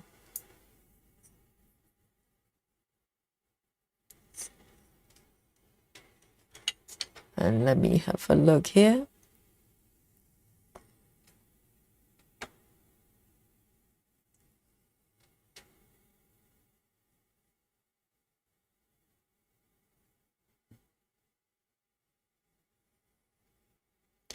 Lynn says, Yogi, you're about the only one on YouTube I know who does not have others. You mean during live streams?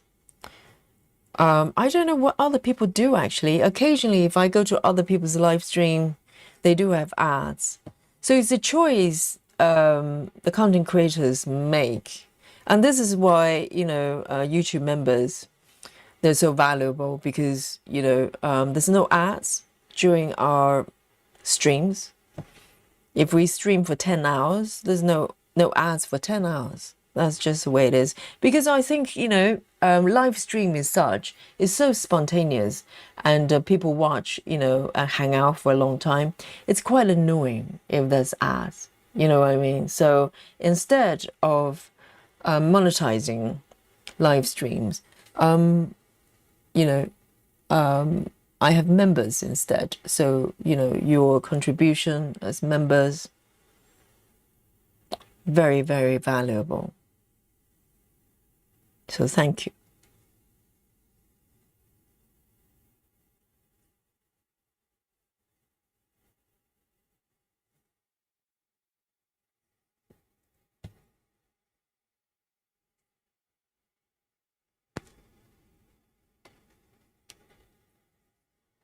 Samantha says, I watch more YouTube videos than any other streaming service. Same here, Samantha. I whatever I watch, pretty much, 99% on YouTube.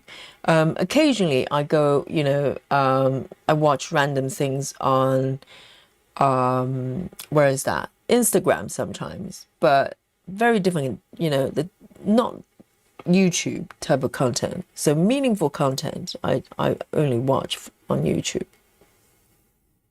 So for me, the premium membership is worth it.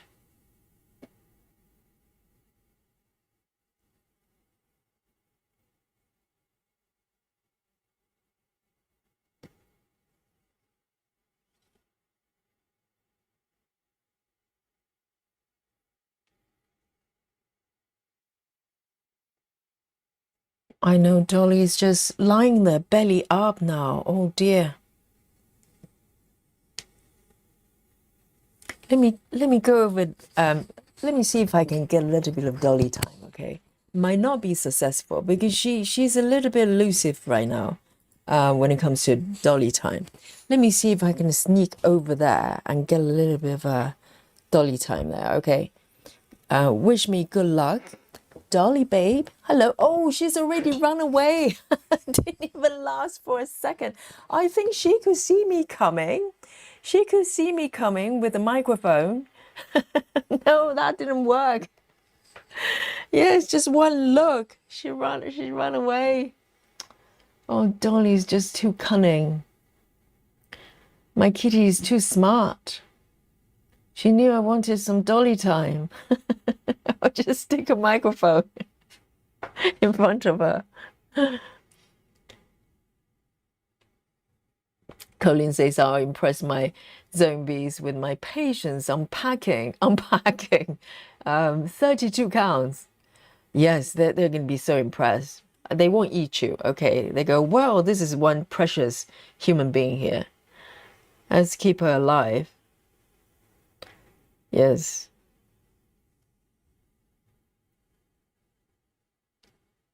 Alex says, I get so many cross-stitches ads. It's scary. Really? What kind of ads that's cross-stitching related? I've never seen any. Well, I don't really look at, I don't really see ads. But what kind of cross-stitching ads? I wouldn't mind if it's cross-stitching ads. You know what I mean? Because at least it's something that I'm interested in. Dolly, you've been very naughty. Oh, now she's back. You're just playing with mummy, aren't you? What is it? I think she wants something. She wants to go out. I just know. Hang on. Let me just mark this one here. Let me just go tend to her, okay? Otherwise, she's going to bite me in a bit. Let me see if I can bring this on. I'll be right back.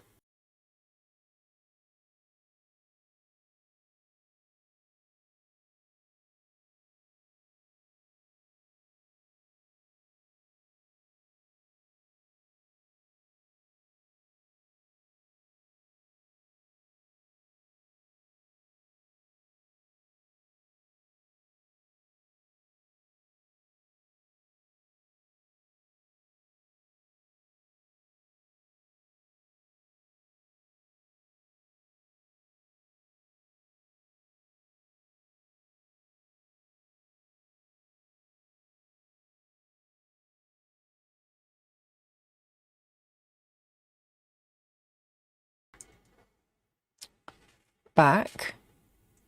Susan, is it raining over where you are? Really? I don't think we're raining over here. I haven't looked properly.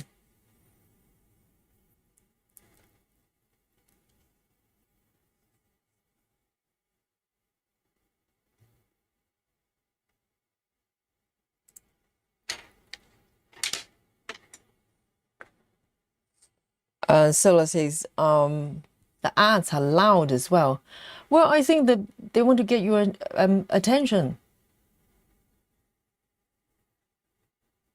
And also ads nowadays, they become a lot more integrated, aren't they? Because I think YouTube is still doing the old-fashioned way. They kind of put it in your face because it's video. But if you notice the ads in Facebook, for instance, or I'm trying to think, Instagram, do they have ads? No, I think Instagram, they do it a different way. Instagram ads, they try to make it look like a regular Instagram. posts, don't they? So a lot of videos and YouTube as not YouTube, the Facebook as well. It kind of just integrated, and they probably flag that it's an ad, but they will make it look like it's a regular content to lure you to watch it, and then you realize it's an ad. That's even more annoying, isn't it? At least tell me it's an ad so I can avoid it.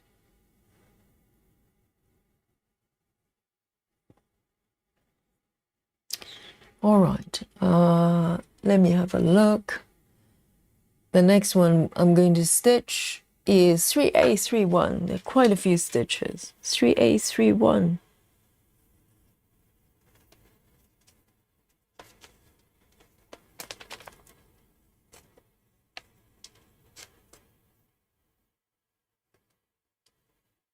It's a nice pink.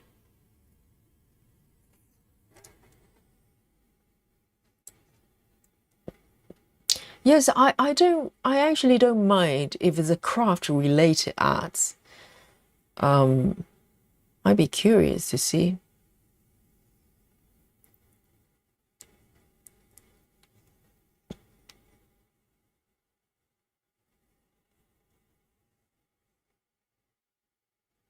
Busy Mom says, yes, if there is no ads on YouTube, then most YouTubers will not be here.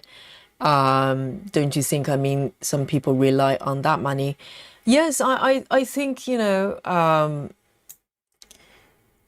it's a kind of discussion that is not being talked about very often. And I think Busy Mom knows because, you know, Busy Mom is a floss tuber, a YouTuber as well. We kind of shy away from the money talk, particularly when it comes to content creation. But to be honest, if I'm not able to monetize the content here in some way to sponsor the daily stream, to be honest, I probably wouldn't be here. Not because I wouldn't do it because there's no money. It's just practically I wouldn't be able to keep it going. That's just the reality. And to be honest, I think you should be really happy if a content creator, a YouTuber, you know, let's say if you enjoy their content, they're actually looking for ways to sponsor what they're doing here. You should be happy because that means they actually have a plan. They're not just here randomly, you know, one day on, one day off, and maybe they disappear after 3 months. It means they actually treat it like a business. And that is the only way, I would say the only way to keep a channel going, a responsible way. So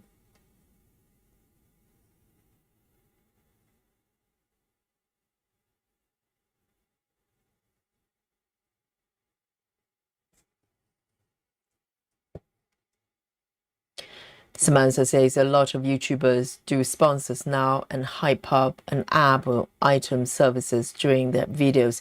Yes, I think, you know, I have mixed feelings about that. You know, here's my sponsor type of thing. A lot of people are doing on top of monetizing the content as well. So I think it depends on how it's done. Some content creators, when they do that, I don't mind, but some I do, because some of them trying to sneak it in to, because nobody likes ads, right? So if you know what an ad is coming, you want to avoid it, maybe fast forward. So they try to prevent you from doing that by slipping in like normal conversation, and by the time you realize an ad, you've already, you know, heard half of what they're talking about. And I find that quite bad because it's breaking trust. If you have ads, just say, hey, here's my sponsor, that's fine. So at least if you want to skip forward, you can do that. But some of them try to slip that in as well. And I stop watching them. I just think you're not being honest. There's nothing wrong, you know, having sponsors, but It's probably just about, it's about how you do it.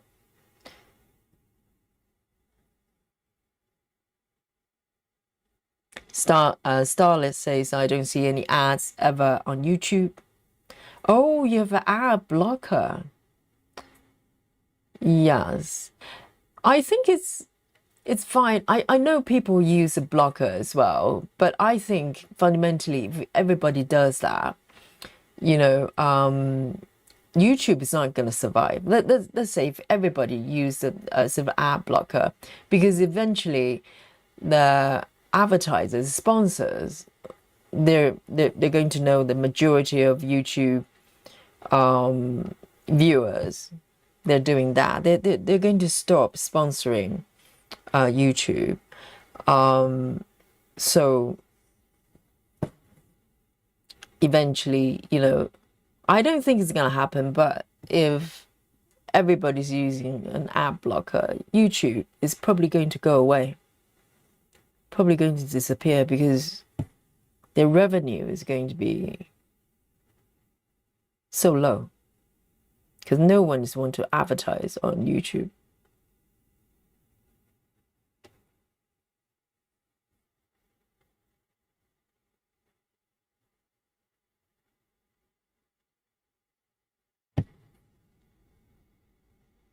And I think YouTube, because Starlet just brought on the fact that some of them are skippable, some of them are not. I think YouTube in general, you can skip after 3-4 seconds. So I think that's actually quite friendly. You don't have to watch the whole thing like Amazon. Now, even if you're Prime member, a lot of contents like movies, they show ads and you can't skip. Literally, you have to sit there, and that's mean. That's very mean.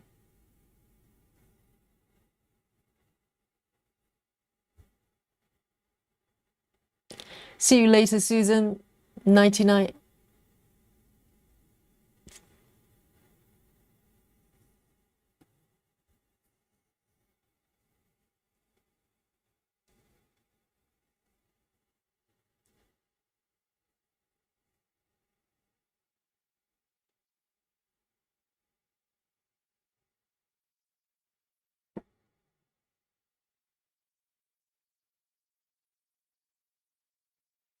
Lynn says, Yogi, Yogi just been out to see if Molly's okay. Oh, you've been, not me. It's not raining. Okay, so where Lynn is not raining. Where Susan is raining a little bit. But I think in order to ease the drought situation, it probably needs to be a little bit more rain rather than a light shower, right?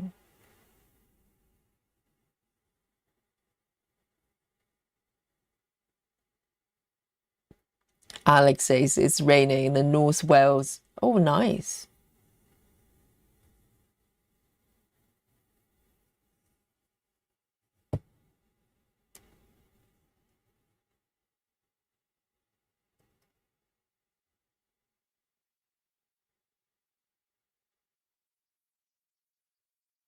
Betty says, I don't pay for premium. Thought I was hoping in the only way I can. Yes, and well, no premium, of course, is a choice. You don't have to pay for premium. The only thing is you get ads, right? So you're paying for some of your time because you have to wait for the ads to go away.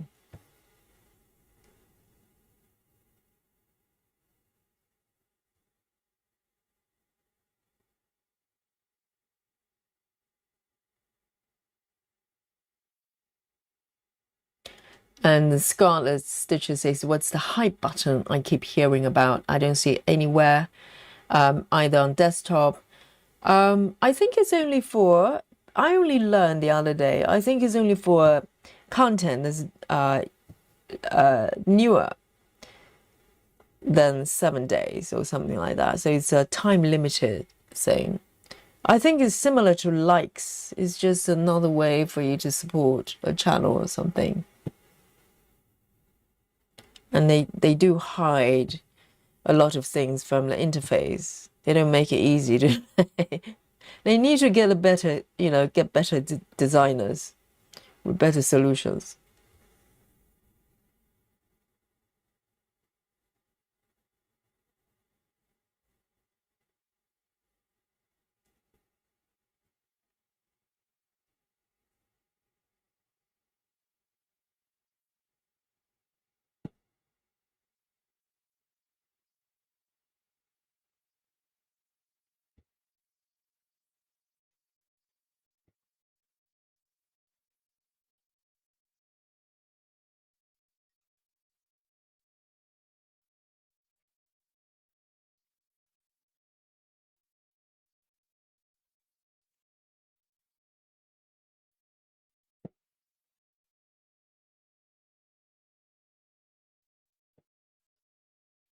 Hi, Passion.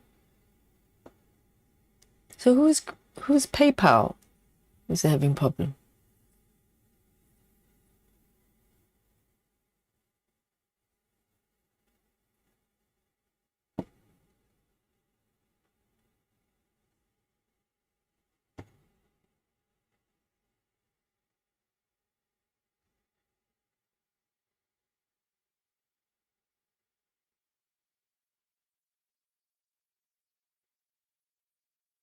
Oh, Lona, are you having problems with delivery again?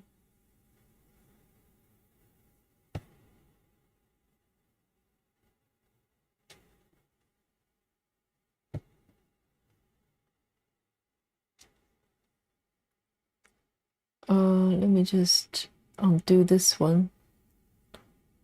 That one's not stitched yet.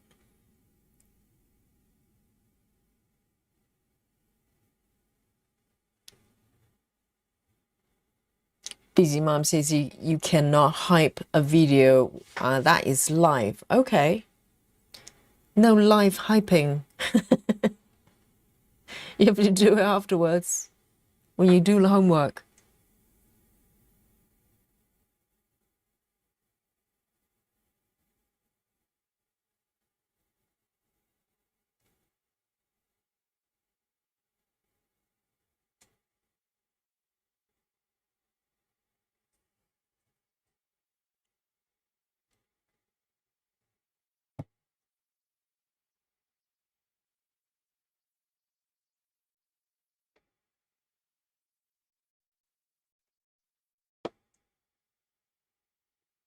Brandy says, I need better eyes. I'm 10 stitching 2/1 on white 25 count Lugana with DMC. B5 200 white. Oh my god. 2/1 10. And on white on white. Good luck, Brandy. Yes. That is challenging. Particularly when you have to stitch a lot of it.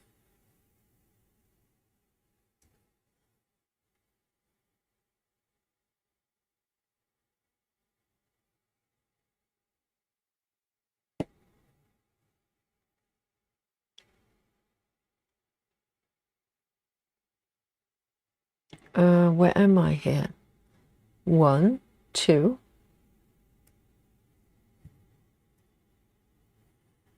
Okay, guys, so these stitches might be my last ones. Tomorrow I have to get up super early, probably about 5-ish, because I had an emergency request for a very early morning class.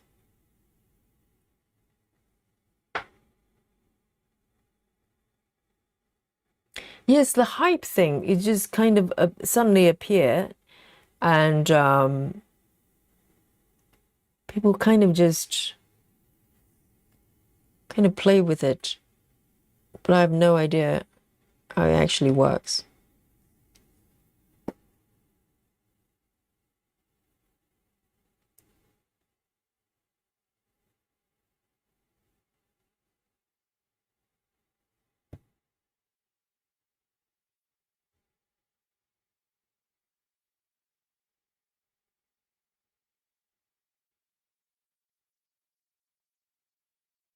Brandy says, I choose max color patterns with thousands of blocks of cloudy sky. I was insane to choose this one. I would agree, Brandy. You did it to yourself. You know, Brandy, a lot of patterns are really, really beautiful. But normally what I do is when I look at the pattern, I go, oh, that's nice. I literally just have to go through it mentally, starting from the point that I could, from the corners or the centers, and try to figure out if I were to stitch it, will I enjoy it? And I don't care how beautiful a pattern is. If there's a lot of clouds, okay, if a lot of ocean or blue or a nice sky or whatever it is, I walk away. I walk away. So because appreciating a piece of artwork is different from stitching it, isn't it?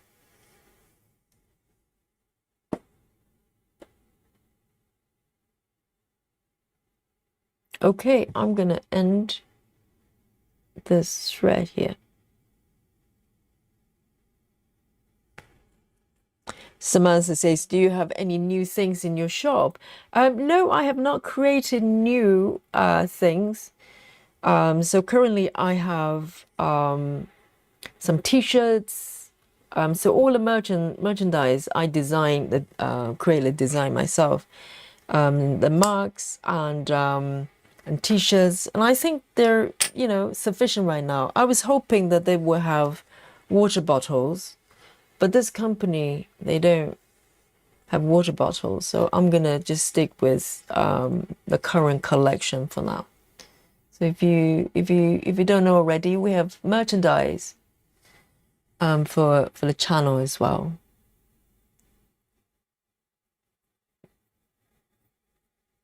Lona says, just like with the alien mug. Yes, Lona, you need to get that sorted out. Either you get a refund or get them to send it to you again. Because, you need that alien mug. Or get a refund, right? Bex, hello. It's been a little while. Bex from Australia says, I made it today. The other day we had Captain Squirrel as well. Captain Squirrel is having a little bit of challenging time with stitching, so we don't see her as often.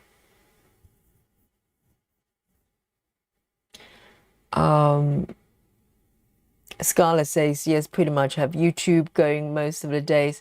Yes, I think the thing with YouTube is it's not a TV channel because it's created by so many different content creators, and you can pick and choose. Because with TV channels, they do it in a certain format. Most of the time is really tiring. All the presenters, they talk a certain way. You have commercial breaks, and it's all overproduced and just over polished for no reason. And YouTube is kind of, you can pick and choose. By switching a channel, you literally switch. You can switch. Like a TV channel. It's literally night and day, and you can find everything under the sun. You can watch anything at any time in any order. So why would anybody wants to watch TV? I don't know.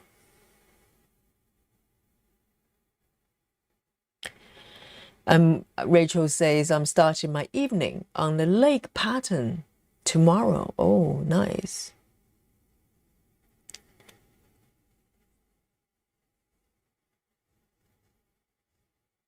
Yes, I think everything is on tonight. Yes, let me zoom out here and to show you what I've done today.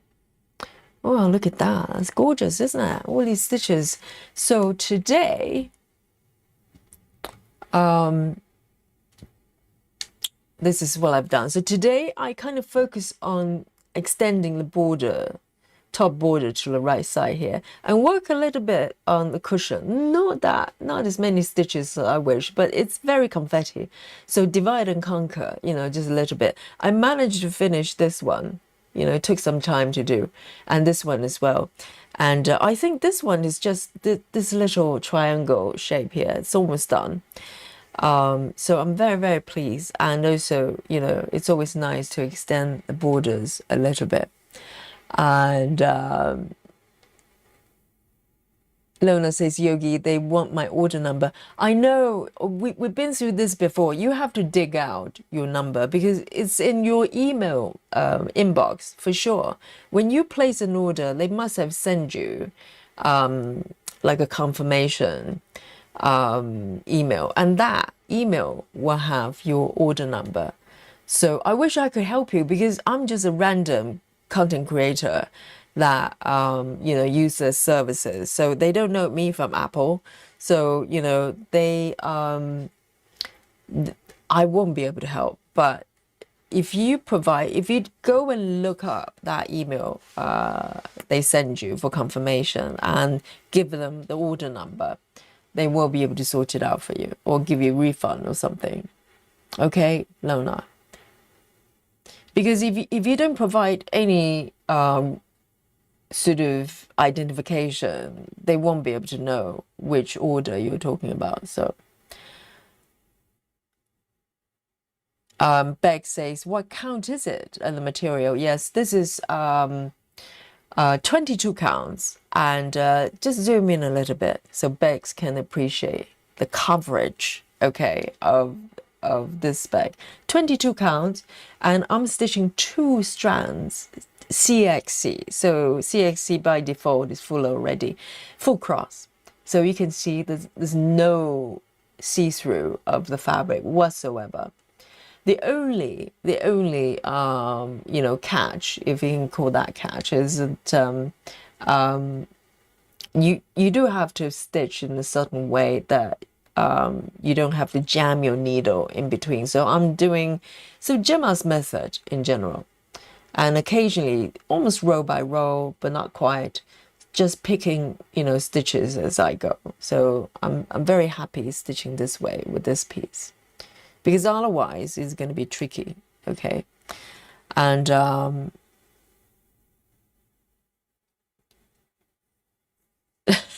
Lona, I wish I could help you. Lona says, I don't know who sent the email to look up. Well, just search for the company name or search alien mug. Your confirmation has got to have information about a product that you that you purchased. So just like any purchase that you make online, they will send you a confirmation and that contains what you need to know about an order. So just look up the keywords, okay, Lona? Okay then, so guys, this is what I've done today, and of course I'm going to show you I'm going to share with you my stitch count, okay? This one is intriguing because today, hopefully I'm not doing too badly. Let's have a look, shall we? Let me bring out my app here. Hopefully it's still it's still refreshing. Oh yes, it is doing it for now. So this is where I am from the upper left there, and I'm going to count down to 3, 2, and 1. I'm going to show you my stitch count. Yes. Oh, not bad. I don't think it's too bad. What do you think, guys? You know, considering the method I'm stitching, it's close to 200 stitches. The grand total of the stitches Yogi has done today is 198. Yeah. Yes. So there you go. And this is what I've done today. Not bad considering, you know, it's color flow. I'm very carefully moving away from the edges. So I'm very, very pleased, very, very pleased. And I hope you enjoy your session as well today. And tomorrow is our dimensions. So, okay, I have not done dimension for last week. I had to work last week. So hopefully I can do it tomorrow. And I have very, very early class tomorrow, so I will try to get some sleep until 5 o'clock. Okay, so great chatting with you. Every day we just talk about really interesting projects, and thank you for hanging out with me. And yes, Komari, I think a little bit of Yomari was Just a tiny bit of Yomari intervention there. And whatever case, I will say goodnight to you, and I'll see you tomorrow night, okay, for a bit of a dimension stitching. So it's 12:30, midnight. I'm from the sleepy London town. Yogi signing out, and enjoy your day or night, and maybe it's tomorrow for you already. And I'll see you tomorrow. Bye bye, everyone. Nighty night.